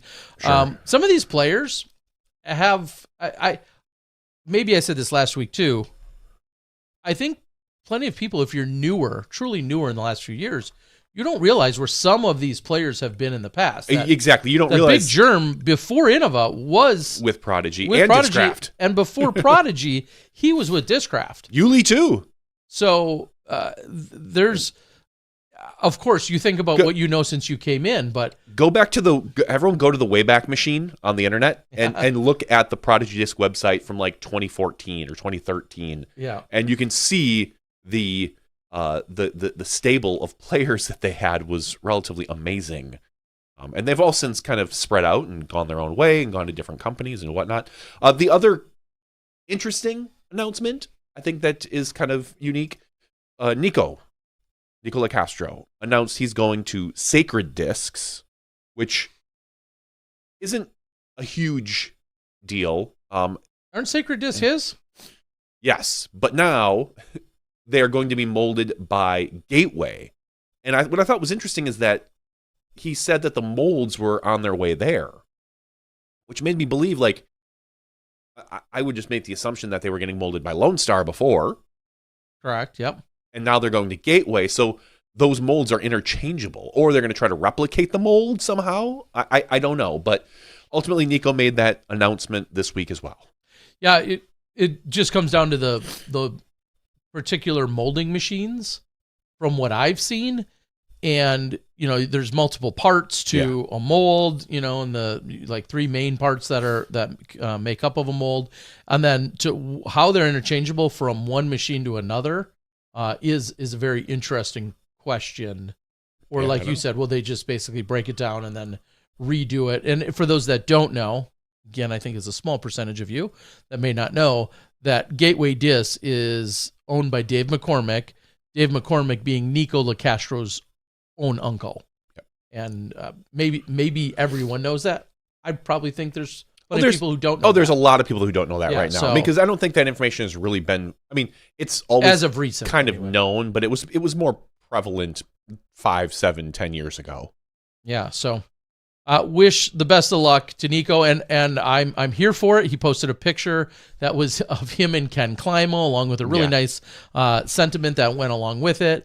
And Nico has also come online as of late and just basically said, "Hey, I'm going through a lot of old videos and footage and pictures and other things that I have, and I'm going to try and do our best to assemble it into some kind of videos to put out there for people." That's cool. I'm here for it because Nico has probably self-documented so much stuff that obviously we've never seen. He makes an Instagram clip or a reel or a video or whatever, and he'll put them out there. But the sheer depth in which he has probably of ones that he never did post or ones that are a little bit more overarching, so to speak, I'm here for it.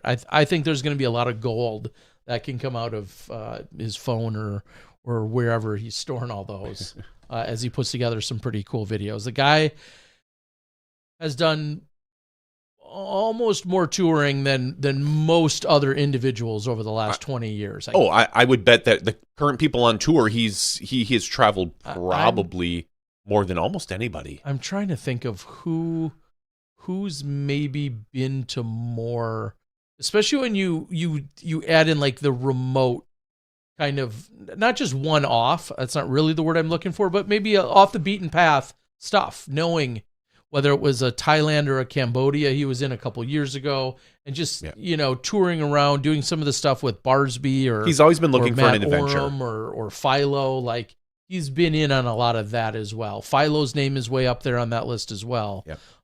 But I don't consider Philo on tour anymore, but Nico still is on tour. Sure. yeah, I just think Nico's probably the most traveled player on our current tour. Yeah, for active traveling, active players right now. Again, another honorable mention would certainly be Dave Felberg, who's been not on tour. On many continents and played in many events all over, but not on tour nearly as much. So, yeah, kind of crazy. All right. Some questions and thoughts out on the board with regard to some of our other players. We can get into those in a little bit. I don't know that I've got. There's not much. Anything else significant from. And I'd be happy to get to our after show, as I'm sure a lot of people can see and hear. Whatever crud hit me a couple weeks ago seems to have circled back around and got me again. You nasty. I am. So, and you think I'm always sick. You are sick, not yet. Like the next, I would say, in about a month, you're gonna be sick for another month. Like that's maybe. how it usually happens. Your travels over to Asia tend to make you sick somehow. Either it was one year, it was all it's overexertion, and it's just a lot of work. It's a lot of fun. It's a lot of travel. That's if the Memorial doesn't kill me first, which is in a week. That's the one that usually I return home from and struggle with that one as well, because that's a long weekend of coverage and action. So, and we're excited. We're gonna have the likes of Parker Welk out there at the Memorial. AB Eagle McMahon is on the pre-reg list. Gannon Burrs going for his third in a row. I don't know. Should be a good time if you want to watch some of that action. All right, well, we're going to end the regular show. We had a couple of incredible guests. I think a ton of solid information for you tonight. Parker Welk breaking down his new sponsorship, Life and Journey, with our friends over at Dynamic Disc, and also having Griff join us and give us a little insight into some Tallahassee and Bainbridge, Georgia action. Next week, you will be traveling during the show. Yes, I will be in a plane or landing as our show. So I'm currently not planning on being here, as I'll be landing in Phoenix. My goal is to get our old friend Dana Vici on the show to kind of co-host. So that's the goal. Okay, we'll see. We'll double check that everything's going to be in line for next week then for you guys. So as I'll be already out in Arizona. With that, we are going to call the regular show, and all that means is we stand down for a quick break, roll some credits, thank the people that have been supporting us via Patreon, and then when we come back, we'll have an after show, and some of you know the after show, where we can talk about anything disc golf or non-disc golf related, and we love to take questions and suggestions from the board over here on the YouTubes, and we look forward to seeing you there. For Johnny V, I'm the Disc Golf Guy. That's SmashBoxxTV Podcast 539. We'll take a quick break. We'll see you when you come back. You step inside the Smashbox. Thank you to our $2 and above patrons. Your name is listed below in the credits. If you are interested in being listed as a producer in the SmashBoxxTV credits and supporting this and other fine podcasts, please visit patreon.com/SmashBoxxTV.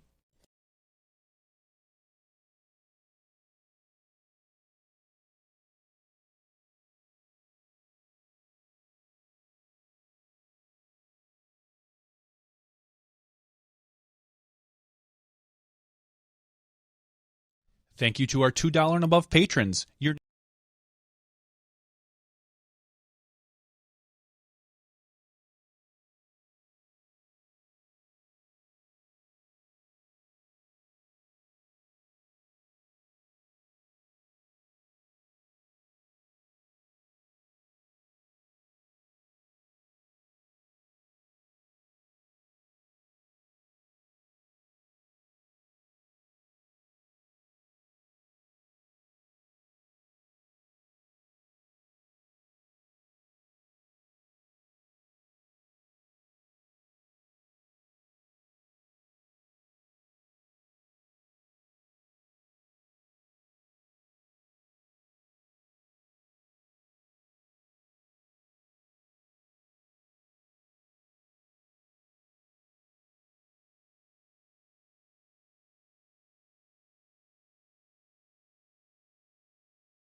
Hello, everyone, and welcome to SmashBoxxTV Podcast 539's After Show.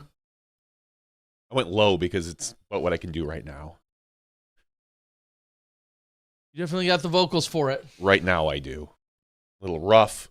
Sound like I've been smoking for 40 years, and I'm only 46, so.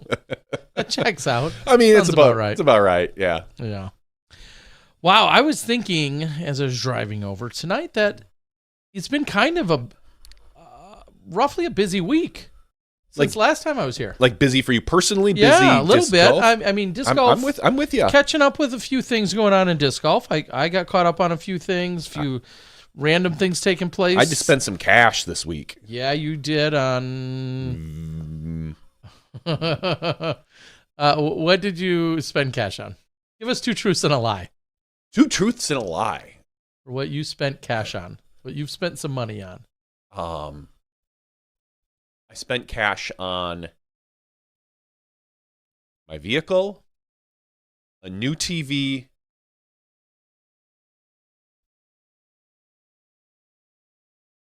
and drywall.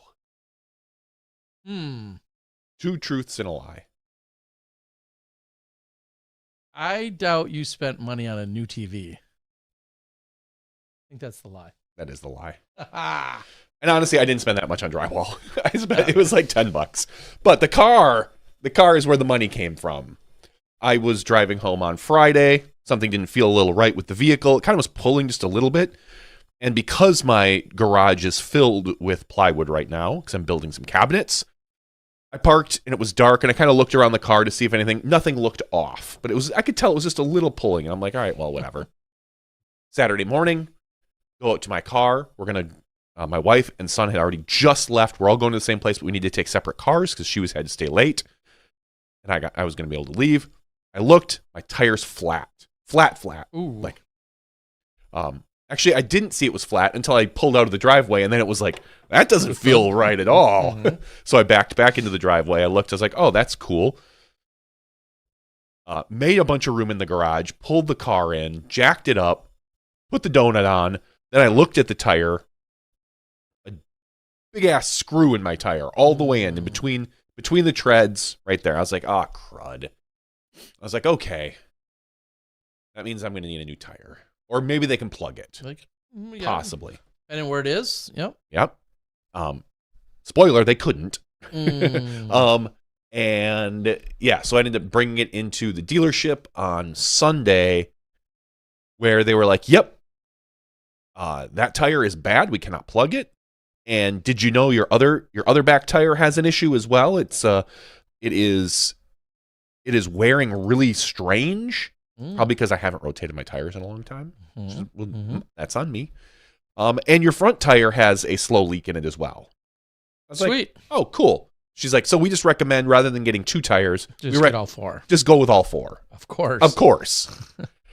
Luckily, the Honda Fit, I can get tires anywhere from like $60 to $120. Yeah, for all 4. No, for each. I wish. But here's the stick, Terry. Ain't nobody got the $60 tires in stock. Nobody's holding them in stock. So everybody's like, I called a couple different places and they were like, yeah, we can get those, but it's not going to be until like the next, and this was Sunday. You're not going to be able to get them until next Friday or Saturday. And I was like, I don't want to wait. I don't want to be driving on this donut for like a week. So I just bit the bullet and got the good all-weather tires, which were like $115 a piece. Yeah, what I wouldn't give for $115 tires. I know that's saying a lot for anyone that has a bigger vehicle, or even a newer vehicle. The Honda Fit is a nice little cheap vehicle. The best part is though, as I kind of hinted on the board, when I was jacking up the car to put the tire on, the jack went right through the frame. Because I put it on a big thing of rust. Perfect. I was like 2 jack. Well, it's actually spins to open it up, and it kind of got in there. I heard it go, and I was like, "Ooh, what's that?" And then it's like, and I swear to God, it was only up like half an inch, and then it went right through. I was like, "Oh, okay, I cannot put it there."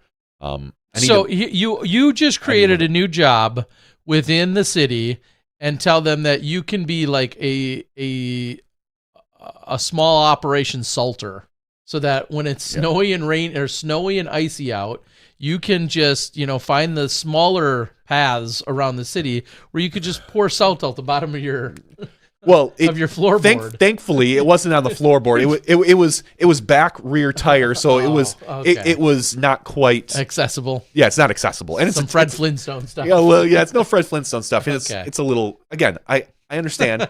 I drive an old vehicle. It's 2009. It's got some rust spots on it, but I just had to move it, and then I was able to jack it up, get the tire off. So then, of course, when you're in the shop, they're like, I did need an oil change. I'm like, yeah, I'll take an oil change too, please. They were like, well, do you want us to look it over as well for like $20?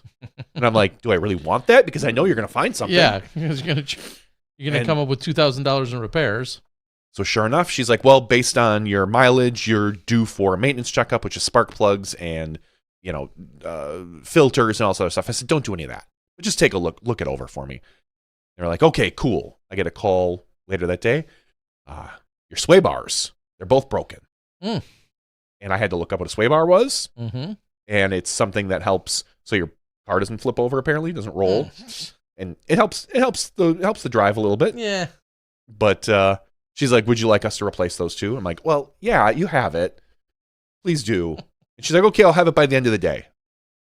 They close at 5. I called at 4:30. I'm like, hey, can I come over? And my wife dropped me off. They're like, yeah, I just had it out with the guy at AutoZone because they were gonna DoorDash your parts.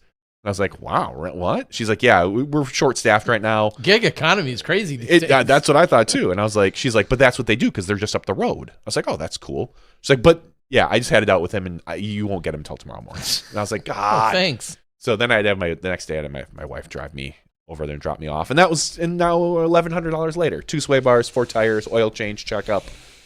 Yeah. Yeah. I was like, that really hurts. That sucks. Yeah. And they're done that, unfortunately. I hear you. And my wife needs new tires on her vehicle next month, and that is going to be $1,200 because she's got a Grand Cherokee. So I told her, you're not getting new tires until next month there, lady, so drive safely.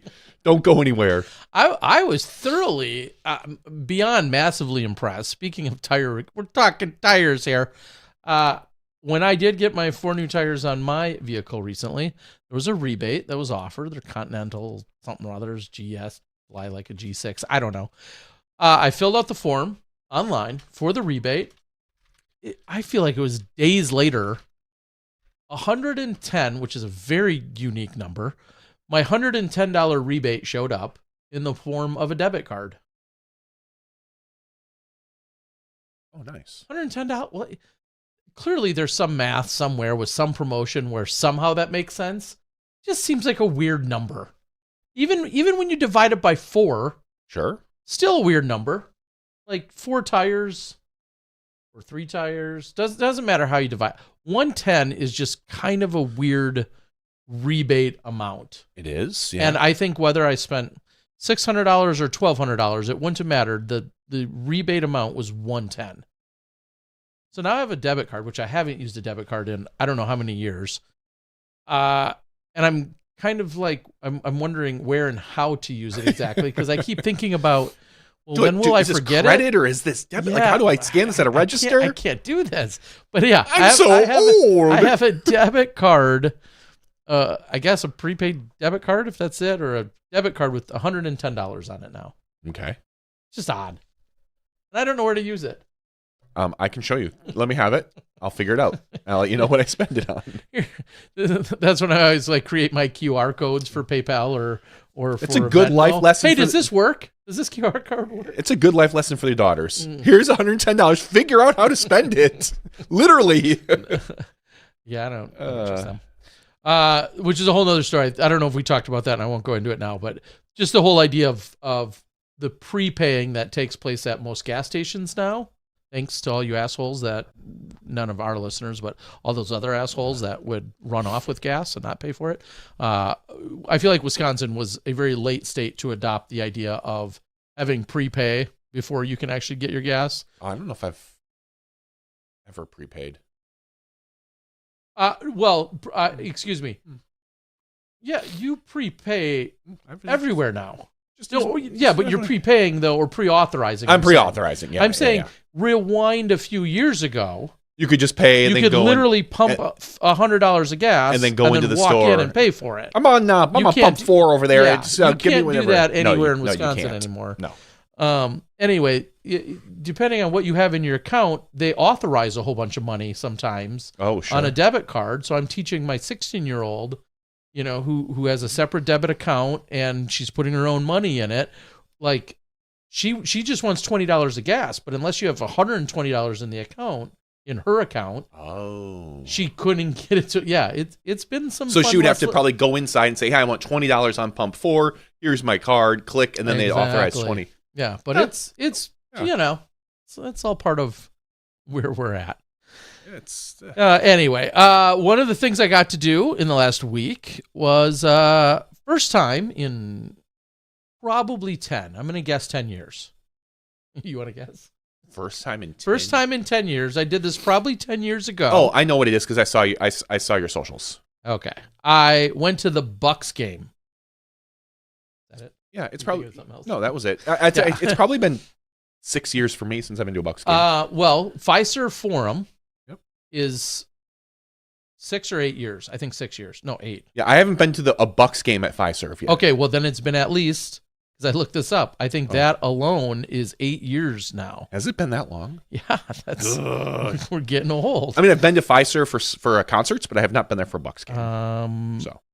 Opened in 2018, so 6 years ago. I knew it was 6 or 8. Okay, so I think it's been 7 next. I think I went to the year before they went to Fiserv. I went to a Bucks game with my family. Construction began in 2016. The arena opened its doors in 2018.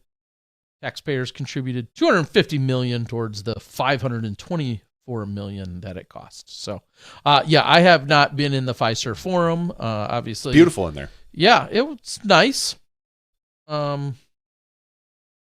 I don't have a lot of other NBA stadiums to compare it to, other than our crappy Bradley Center before that. Bradley Center wasn't that crappy. Yeah, it was just a little dated. It just looked old. Yeah. Yeah, but yeah. Anyway, I don't know that Giannis. No, I'm just kidding. That Giannis guy didn't. That was the first time ever seeing him. Obviously, then I've seen him in person, like next to me. It's kind of crazy. I mean, he's good, but I was big and he's tall. Oh my god. It was a quote unquote terrible game. They played the Brooklyn Nets and were down by like 23 or 26 at one point. Did they come back? They came back to still lose by 3. Okay. It came down to a final shot or two by Lillard, one of those guys. I don't know. Dame time. Yeah, Damian Lillard. Damian Lillard. Yeah. Anyway, yeah, you had a chance to tie it up for a game tying. But it was not Dame time. It was lame time. Yes. Okay. So anyway, got my first experience there. I guess that was the big takeaway. Got to go with a fellow disc golfer whose company raffles off tickets often. I guess they have season tickets, so they raffle them off within the company often. And he was taking his brother and significant other, and then he had heard me say recently that I have never been. So thank you, Dustin. Appreciate it. But yeah, that's really cool. And then right next door, we got to see some more disc golf related action. Friend of the show, Andy Braun, who is like kind of a bigwig. Many of you have seen this actual brand called Drink Wisconsinably. Yep, Drink Wisconsinably. He's like second or third in command at that entire operation. I didn't realize he's now the general manager, and they have a bar just across the way.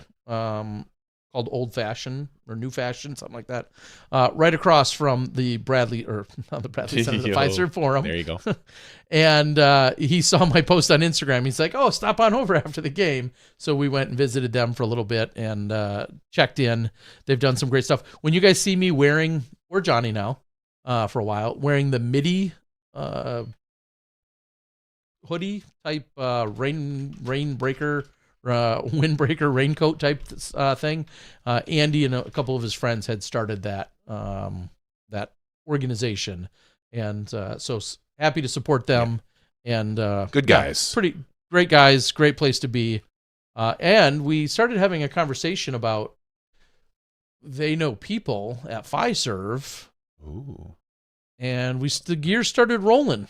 Are we talking about possibly like a stadium event, like an arena kind of thing. We saw that has gone by the wayside. DD spent, I think they did 5 years or something like that, where they went to different stadiums and they set up a course. You got to go around. I wonder if something at Fiserv could be done. Yeah. Ray, it is not the Pfizer Forum, but Fiserv, as in FISERV. Yes. Data management, back end, financial, blah, blah, blah. Kind of bought out essentially one of the companies that I worked for in the Milwaukee area back in college, known as Metavante, M&I Data Services, blah, blah, blah. All these bank people that love to rip you off somewhere. Yeah, we use Fiserv actually at my job. I mean, nice people. Because we do a lot of check scanning, and they run a lot of the software that's behind the scenes. Exactly. So that was pretty cool. Also, unintentionally, played golf on Sunday. Didn't want to do that. That I was dragged into. Where did you do that at? Someplace you'd never guess. Like, really? Alpine Valley? No. Sheboygan. Oh. Yeah, I would not have guessed that. That's exactly. About 45 minutes north of me. Yeah, 45 minutes north of you. Sheboygan Volrath Park is the essentially the oldest disc golf course in Wisconsin. It's a very short course. It's a park course. You can birdie virtually every, probably now at this point, every hole. Yeah. Depending on how the reconfigurations are. Yeah, and there's the likes of Barry Schultz, many of you know, grew up playing Volrath Park on a daily basis. Like, walked over there, rode his bike over there, whatever, and would play over at Volrath. Well, ended up going to Three Sheeps Brewing in Sheboygan, who famously or infamously makes one of my favorite beverages on the planet, named Wolf. And Dustin is a member of their Barrel Age Society, or their Barrel Society, whatever it's called. He had to pick up some beverages that are part of his annual allotment or agreement. Does everything in your life revolve around beer, Terry? No. And we went up there, played a little cribbage, and hung out there for a few hours while the Packers managed to lose. Oh, it was so close. I thought it was. I thought the Bears were gonna shoot themselves in the foot at the end of that. And turns out that they used their foot to win the game. Yeah. So that's good for them. Congratulations. We're still playing this week. Yeah. Well, and it was funny that maybe the lone Bears fan in the entire brewery, understandably, yet let out a pretty excited, holler. Yeah. At the end, as he should. And I couldn't contain myself.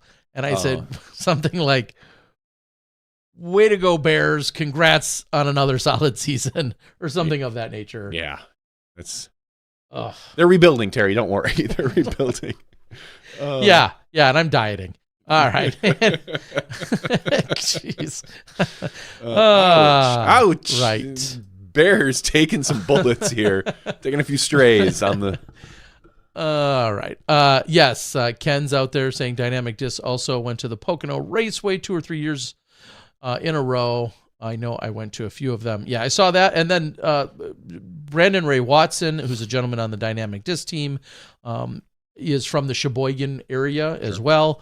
Had worked pretty closely with Elkhart Lake Racing, and I think they have or had a course up there as well. So, lots of really cool connections, certainly. But yeah, Dustin and Paul then said, "Hey, want to go play Volrath?" I said, "No." I said, "I'm in a big puffy coat, like a winter ski jacket, jeans, shoes that I don't golf in, and I didn't bring any frisbees. So no, none of that sounds. Oh, and it's 12 degrees and windy. Yeah. Oh, yeah. Yuck. No. And this course is literally on the lake. It's like borders Lake Michigan. It's right on Lake Michigan. So the wind was certainly prevalent. I imagine a couple of holes. When's the last time you played there? 5, 8, 10 years ago? 5 years ago, probably. Probably 5 years ago, ago for a 6 years ago. Yeah. There's parts of the course that are unrecognizable because so many trees have come down, and this is especially disheartening because this is one of the earliest courses I ever played in like the mid to early. We're talking like 93, 94 would have been some of the times that I first went to this course when it was only one of 25 in the state to begin with. But it was an hour drive from where you and I lived. They had a lot of tournaments over there, 2 or 3 different tournaments a year, and we'd go over there and play and had a ton of fun, and then proceeded to play there for the next 15, 18 years consistently. And to now see it after it, just Mother Nature largely. And then they put in like a water treatment plant during right on top of the signature hole of the whole place. So you can't even play the lake monster hole, as it's called. It was just a sign of the times of aging, and things change. Things keep changing. Changes. Yeah. It was I don't know if I'd call it a good time, but I played 18 holes of golf, and I had good company. So, all right. So I guess I won in that. Contacts / eye appointment today. Apparently, I'm getting a little older. No. Yeah. But prescription pretty much remained the same. So I can't. Oh, well, that's then. What are you crying about? I don't know. What are you crying about? I guess your I'm getting prescription. older. Yeah, well, welcome to life. Anyway, all right. I'm going to read some stuff from the board and see what we've got going on out there. Wait, I can't read this. What am I? I do want to say it is the beginning of the year, and Patreon is, as always, kind of reevaluating everything. So if for some reason you want to check your Patreon to make sure that you are still a Patreon supporter, I know sometimes at the beginning of the year, cards will cycle and maybe they don't renew. So if you want to be a Patreon supporter, you can go to patreon.com/SmashBoxxTV. If you are a Patreon supporter, just double check that you got billed again. Yeah, you want to make sure you don't miss getting billed. Yeah, you don't miss giving us money, please. We need it desperately. Yeah, I have a crappy car with you got a hole in your car with a rust hole in it and 4 new tires. I was thinking the money I put in that car is probably about what the value of that car is. It's probably worth a little more than that, but not much. But I love it. I don't want to get rid of it. Yeah, one of the things we also did this weekend, thanks to Paul, big shout out to Paul, attached one of those cheesy backup camera Apple CarPlay kits to my 2005 Element. Oh, wow. So mounting the display is easy, just suction cup or whatever, and you can put it on the front. Oh, you didn't? That allows her to connect her Apple Play. Oh, you didn't actually put it in the dash? You didn't take it? No. This is like, it's not meant to be mounted in the dash, this basic one. However, running a wire from the back to the front. From the front all the way to the back to then install the camera and to install it semi-correctly or professionally. Yeah. Again, in like 12-degree Saturday night weather in the dark. 0 of 10 recommend. And 1 million rounds of applause again to Paul for the lion's share of that work. So you don't watch this, Paul, but thank you so much. We got it to work.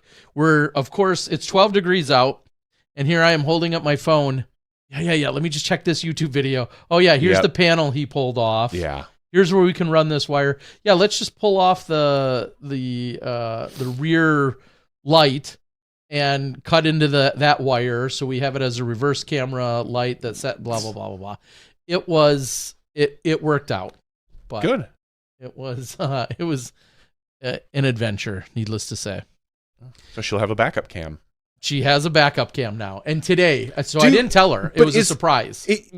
Did you feel that was needed? Let's go old man here. Let's go old man. I learned without a backup camera and just like teaching a kid how to drive a car. From the minute, and maybe this will be applicable as your boy's a little bit younger, yet I couldn't have ingrained it more in her head. Do not get comfortable with my car or her mother's car. Of course. In looking at the backup cam, because that's what we do. Yeah. Don't get comfortable doing that, and make sure you put your arm behind and you look. not all, as we all know, not all of them have either cameras or good ones, or some of them do or don't have audible signals too. In terms of when you're backing up and if you're about to hit someone or not. You may back up and it may or may not beep at you or apply a brake. Obviously, every car is a little different. So I absolutely drilled that into her head when we started with her temps and said, you need to look back. Do not look at this camera. And I knew all along that the two cars she learned to drive on were different from the Element, which had no backup camera, being a 2005. So... can I call the Element the shaggin' wagon? they my daughters have named it Ellie, which is not all that clever. Ellie the Element, yeah, but it works. So, but the problem is my younger daughter has a good friend named Ella, so they say Ellie or Ella, and then there's a Stella. Now I'm getting old. Anyway. Did she need it? No, but even I do appreciate it because the rare times I use it to go get boxes or deliver discs. Half the time you've got stuff packed so high you can't see out of your rearview mirror. Exactly. You can't. Totally legal. Yes, totally legal. So I do appreciate it. I'm just disappointed we did all of this work and it's a really like shitty camera. Like, sure. It's like, it looks nice. Can you end up just replacing the camera if you wanted a nicer camera? Maybe. That's a good question. Get like a PTZ, like a $3,000 PTZ camera, and just mount a giant thing on the back. It's in the daytime it looked pretty good, but at night when we set it up that night and if it's dark out, it does the job. It's better than nothing, clearly. Yeah. It's just, I feel like, oh man, we worked so hard to get this thing installed. Yeah. And it's like kind of, it's not like a 720-ish look, but it kind of is. And I just think of like the clarity on my car. Which She's like, Dad, did you tape an Android phone to the back of my car? Like, what is this? So, yes, old man style, I lectured her, gave her the business about you need to be looking. Don't solely rely on this, although it is a great tool to have. So I don't know. You gonna install one on the back of the Fit? No, not a cold chance in hell. It'd be a lot easier than just running through that hole. Just right through the hole. You have to run in. Yeah. No, absolutely not. I mean, and the Fit is a little different. It's so much smaller. It's a hatchback. You can pretty much see out the back. Like the Element, I can understand how they're like, you could maybe, like, for instance, I was backing out of Pick and Save like maybe 4 or 5 days ago. And right next to me on my left was a relatively larger vehicle. I didn't remember what it was. But as I always do, I get in the car, put it into reverse, and then I look back as I'm about to back up, and literally directly behind that vehicle, a dad and its child walked, like right behind my car. I already had it in reverse. Like literally, had I just let go of the gas and let go of the brake and hit the gas, I probably would have hit them. And thankfully, obviously, as I'm in a parking lot, so I'm very, very safe and whatever. And I knew I had a blind spot, but all I was thinking was this guy who was walking with his like 4-year-old. I could not have seen, even in my Honda Fit, I don't know if I could have seen that 4-year-old. And the dad, I'm like, did you not see my reverse lights on? Like you just walked, and they were literally like a foot from the back of my vehicle. Just a little bump, that'll teach him. That'll teach us. Give him a little rub. Little rubbin's racing. So I shook my head. I'm like, dude, like you're not paying attention to your. And it's hard to like get too upset because he has a 4-year-old. Maybe he was talking to the 4-year-old and doing whatever. But I'm like, yeah, that could have not gone well. So, yeah. But yeah, backup. I don't know. I don't think a backup camera would help me with that. So yes, Doc Zen. Parking lots are dangerous. Yeah, knock on wood. I've never really had a real parking lot problem. No, now that's a close shave, Barbasol. Yeah, you're right on that, Ray. Yeah, side mirrors. I know it's amazing. Even in just a few times I've had to rent like a bigger truck to haul boxes or to transport boxes, and I'm in a U-Haul or something. A U-Haul or something that you have no rear view camera or rear view mirror because it doesn't go to anything, so to speak. Like all of those scenarios, I have so much appreciation for all those people that drive around safely in some of those vehicles. Speaking of big vehicles, still for sale, Paige Pierce's Vanna White. Yeah, Paige's van still Her van. available. Or an Ayla. I've seen that listed. And I it used to be those vans would kind of cycle pretty quickly amongst the players, and I don't know if that's the case anymore. Like either people are making their own, like as we see Casey White doing his own, or just there's less of a need for them anymore. Like a lot of players are they're staying at Airbnbs. It's less of a van life, a little bit. Yeah, and then some people go all in, and then are like Double G, who just had another massive flat tire, pulling some of these bigger fifth wheels or campers behind them, where we've seen some of that. Speaking of which, I guess kind of thinking of people I saw semi-recently, Deanne Carey and AJ Carey also making a very recent announcement about leaving Team Lone Star. Oh, yeah. And not they're no not longer being with them. They're not touring. Oh, I don't even think I saw that. Maybe I didn't read that into it. The Careys? Yeah. Yeah. And I think they announced they're having a kid. What? Are you sure you're not thinking about another, like the Kiefers? Oh, you're right. I am thinking the Kiefers. Never mind. The Careys, the Kiefers, whatever. Okay. I mean, that was going to be news to me. I was like, oh, yeah. Never mind. No, You're right. You're totally right there. Nothing for nothing. My bad. I knew the. Sorry if I spoiled it and you really are pregnant. My bad. No. My bad. Nothing for nothing. That was one of those other little secrets that I was told. Yeah, I know. A while ago, is that the Kiefers were both coming off tour, and the pregnancy that wasn't part of their initial announcement. I believe it was first Kevin and then Stacy, or Stacy then Kevin, just saying that, hey, I think Kevin announced first. We're not planning on touring. And then at that time they already knew also, though, that they were expecting. And it was like, this little bundle of joy, gotta keep the secret. It's not hard, honestly. Something like that's not hard.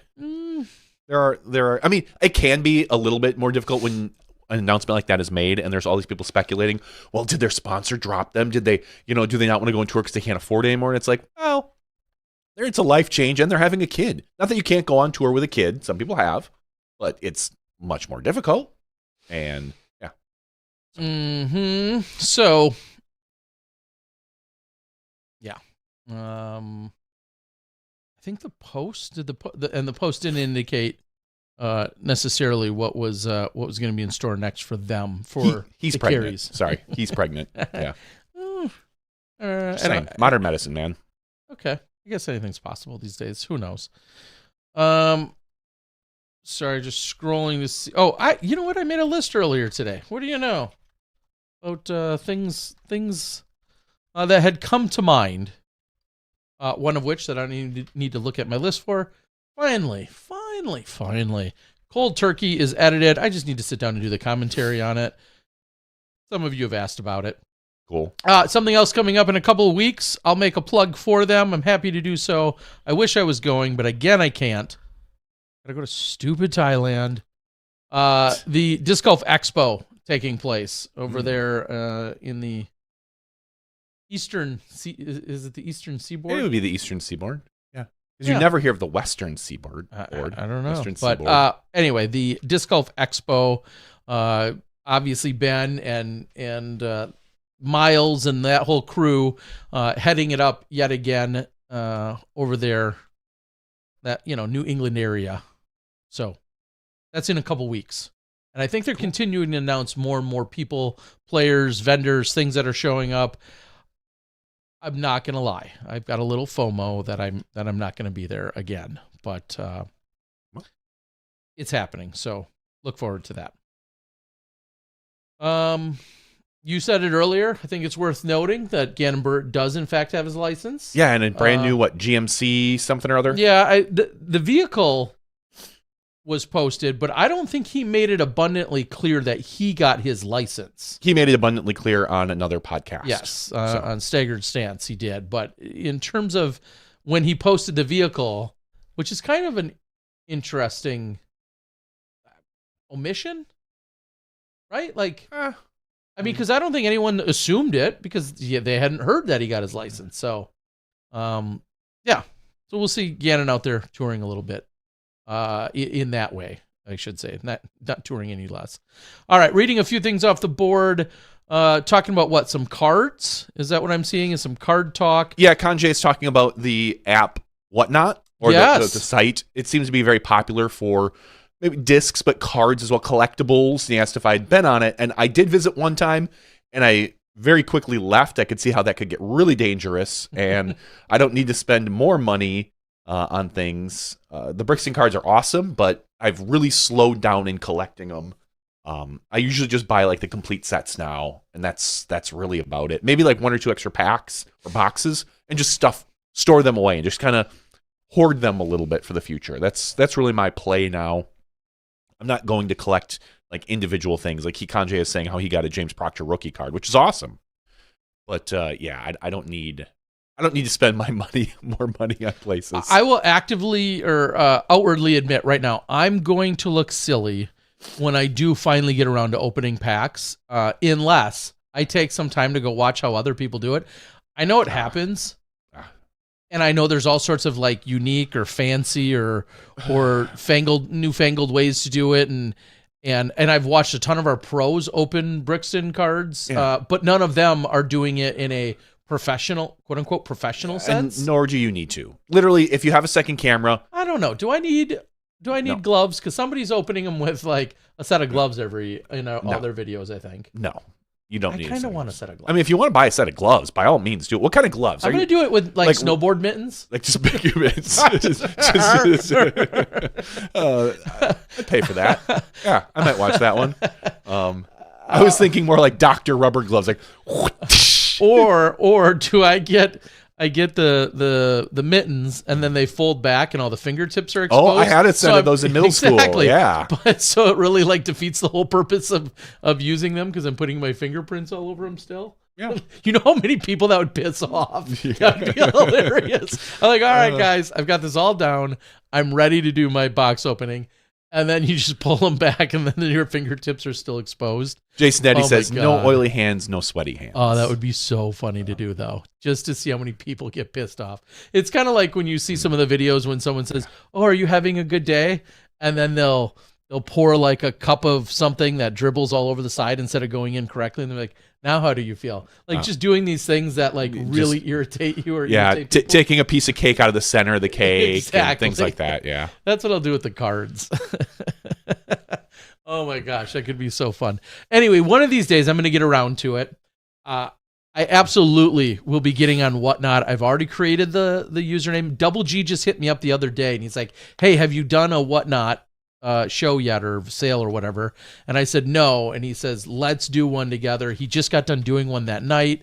He's selling all sorts of like just really cool stuff of his, lots of jerky, and and people are loving it, and he's loving doing it, and he's like hounding me about doing it. So I have to get on there. Double G, I think, will hopefully show me the ropes. I talk about this all the time. There's so much stuff that I am truly ready to let go of. So if this could be the unique format where it's hey, do you want this brand new long sleeve shirt from a tournament I ran 4 years ago? It's obviously perfectly brand new. It's a size large. I clearly never wore it. Will you pay $10 for it? Like, or whatever. I am genuinely excited about it. Can I sell my bathwater on there? I would hope so. Okay, just wondering. I'm going to try and sell your bathwater. Good call. Good call. So, yeah, I think we'll be just fine. All right, that's all that matters. All right. Yes, the storage collection series. Someday that might happen. I still have another series that I'll get around to starting one of these days with regards to packages that I have.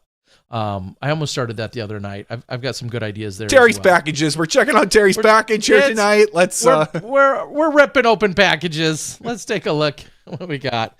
It's the first run package. All right. You don't want the first run jerky? No.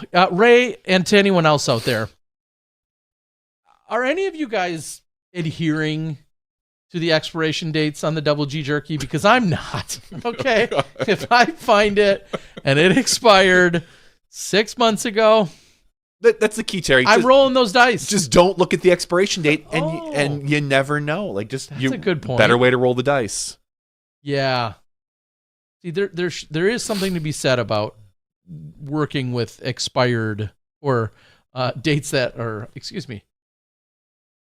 goods that have expiration dates. I'm not a fan of that. And the jerky is the only thing I've really had to deal with in the last 20 years that has real expiration dates.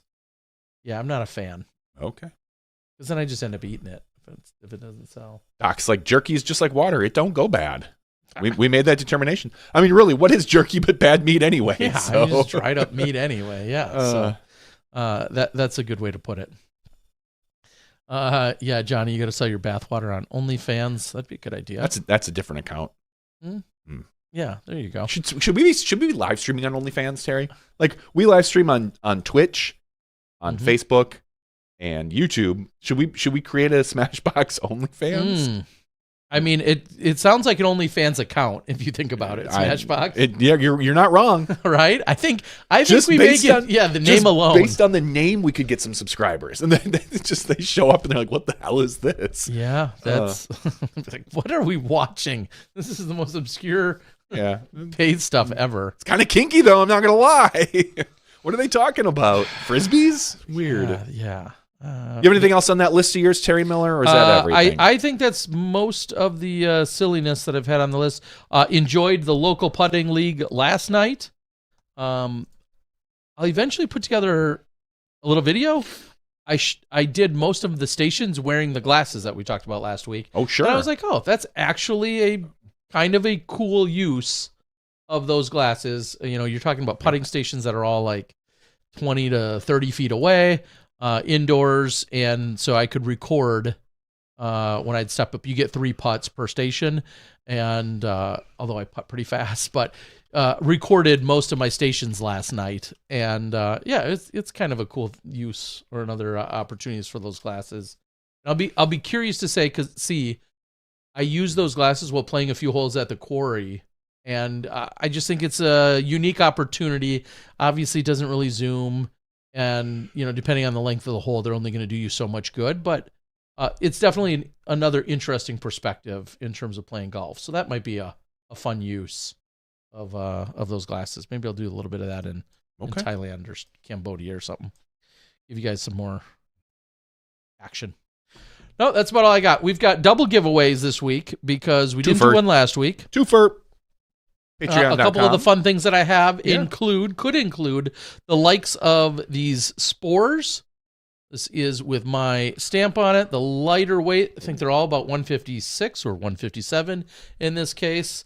This is a blue one. Johnny's got the white one. It's like one of them throwing discs. Yeah, these are fun. I'm not paid by Discmania. I'm not paid enough by any manufacturer.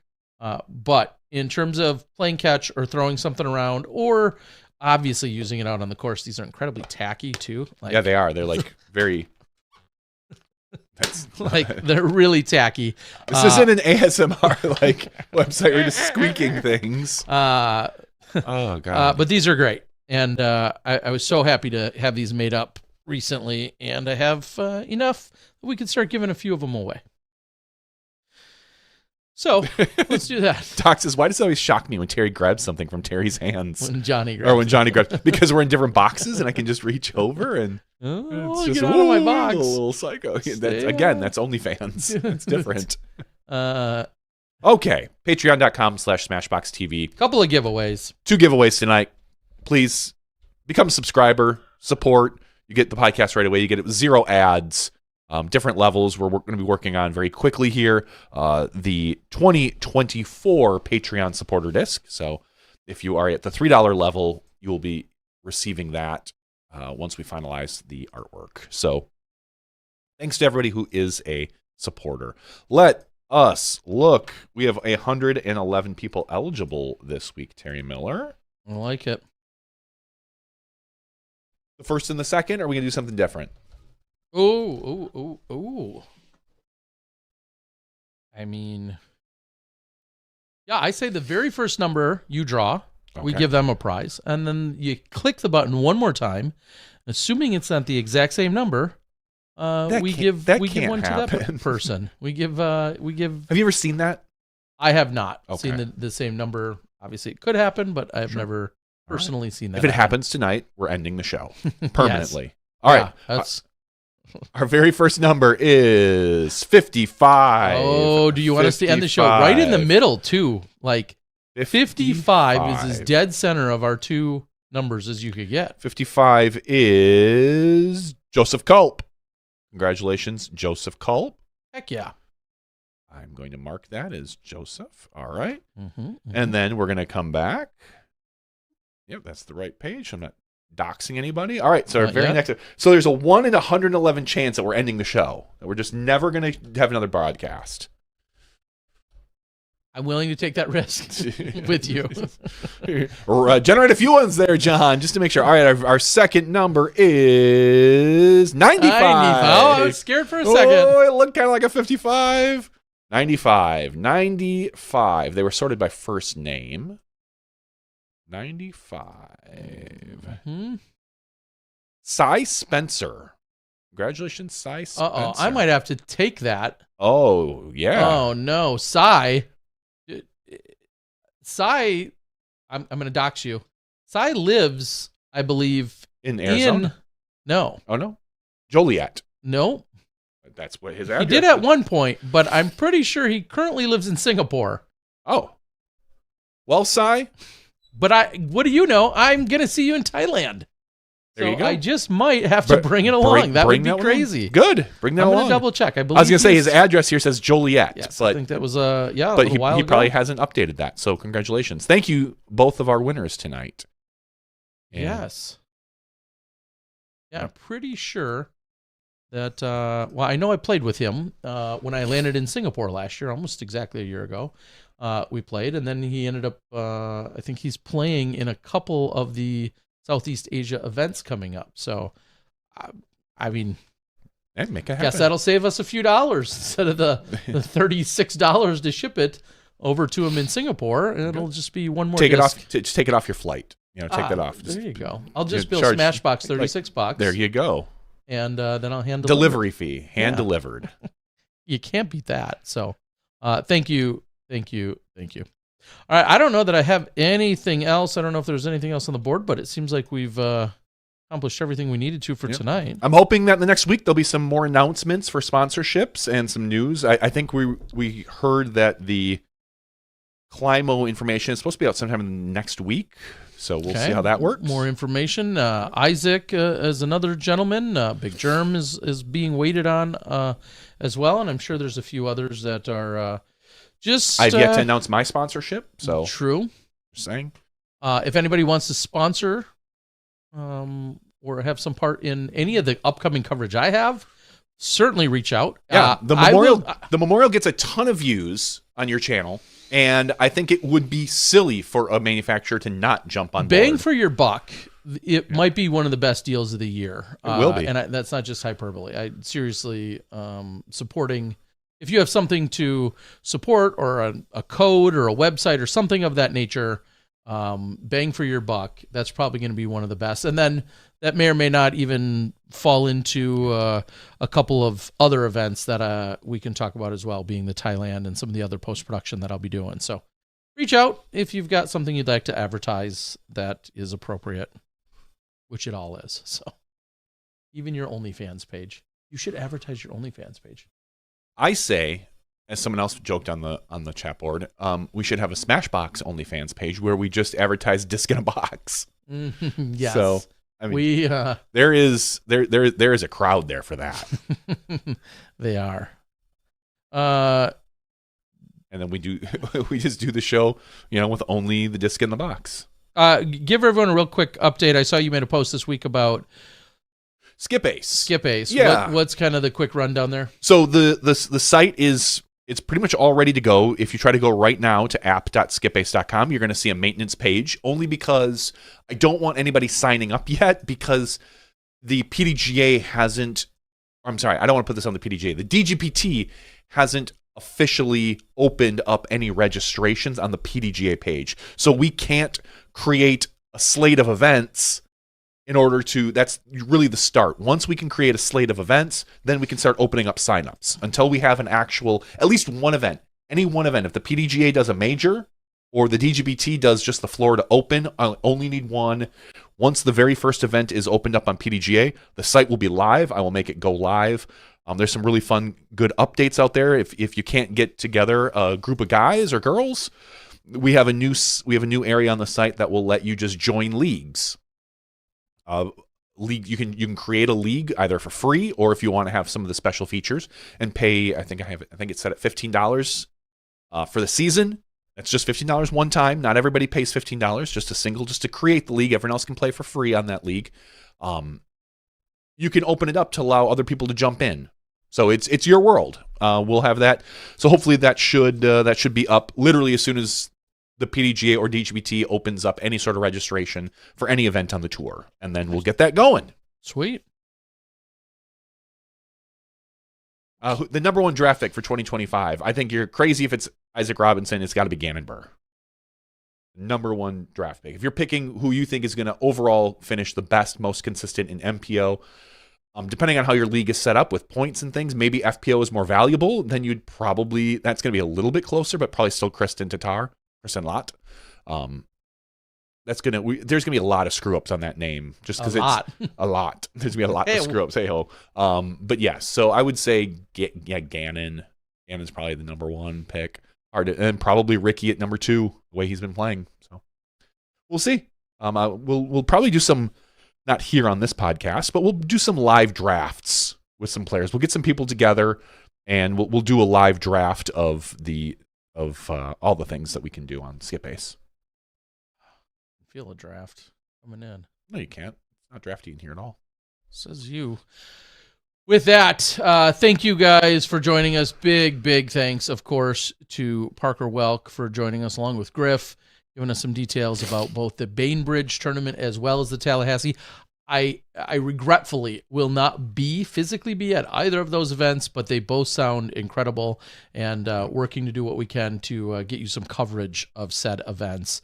And it looks like I wouldn't want to talk about it as much and be as enthusiastic about it if it weren't for me personally experiencing how well those guys have done, specifically with the Tallahassee event, and for them to bring their knowledge and insight over to Bainbridge, to clearly an incredible course and property, and to have 15,000 added cash, all very much excites me. And I'm call it biased or not, I don't care. We are more than happy to shed light on things and situations, scenarios, clubs, people, whatever, that are putting out that kind of effort, and should hopefully get the turnout and the recognition that it warrants because of said effort. And super excited about it. Added cash. Very, very cool. And if you're smart, you'll be part of that if you can get over there and do so. For Johnny V, I'm the Disc Golf Guy. Podcast 539's after show. It's a little bit of a short one today, and we're good with that. You guys be safe, stay warm, stay out of trouble, all those good things, and we'll see you next week when you step inside the Smash Box.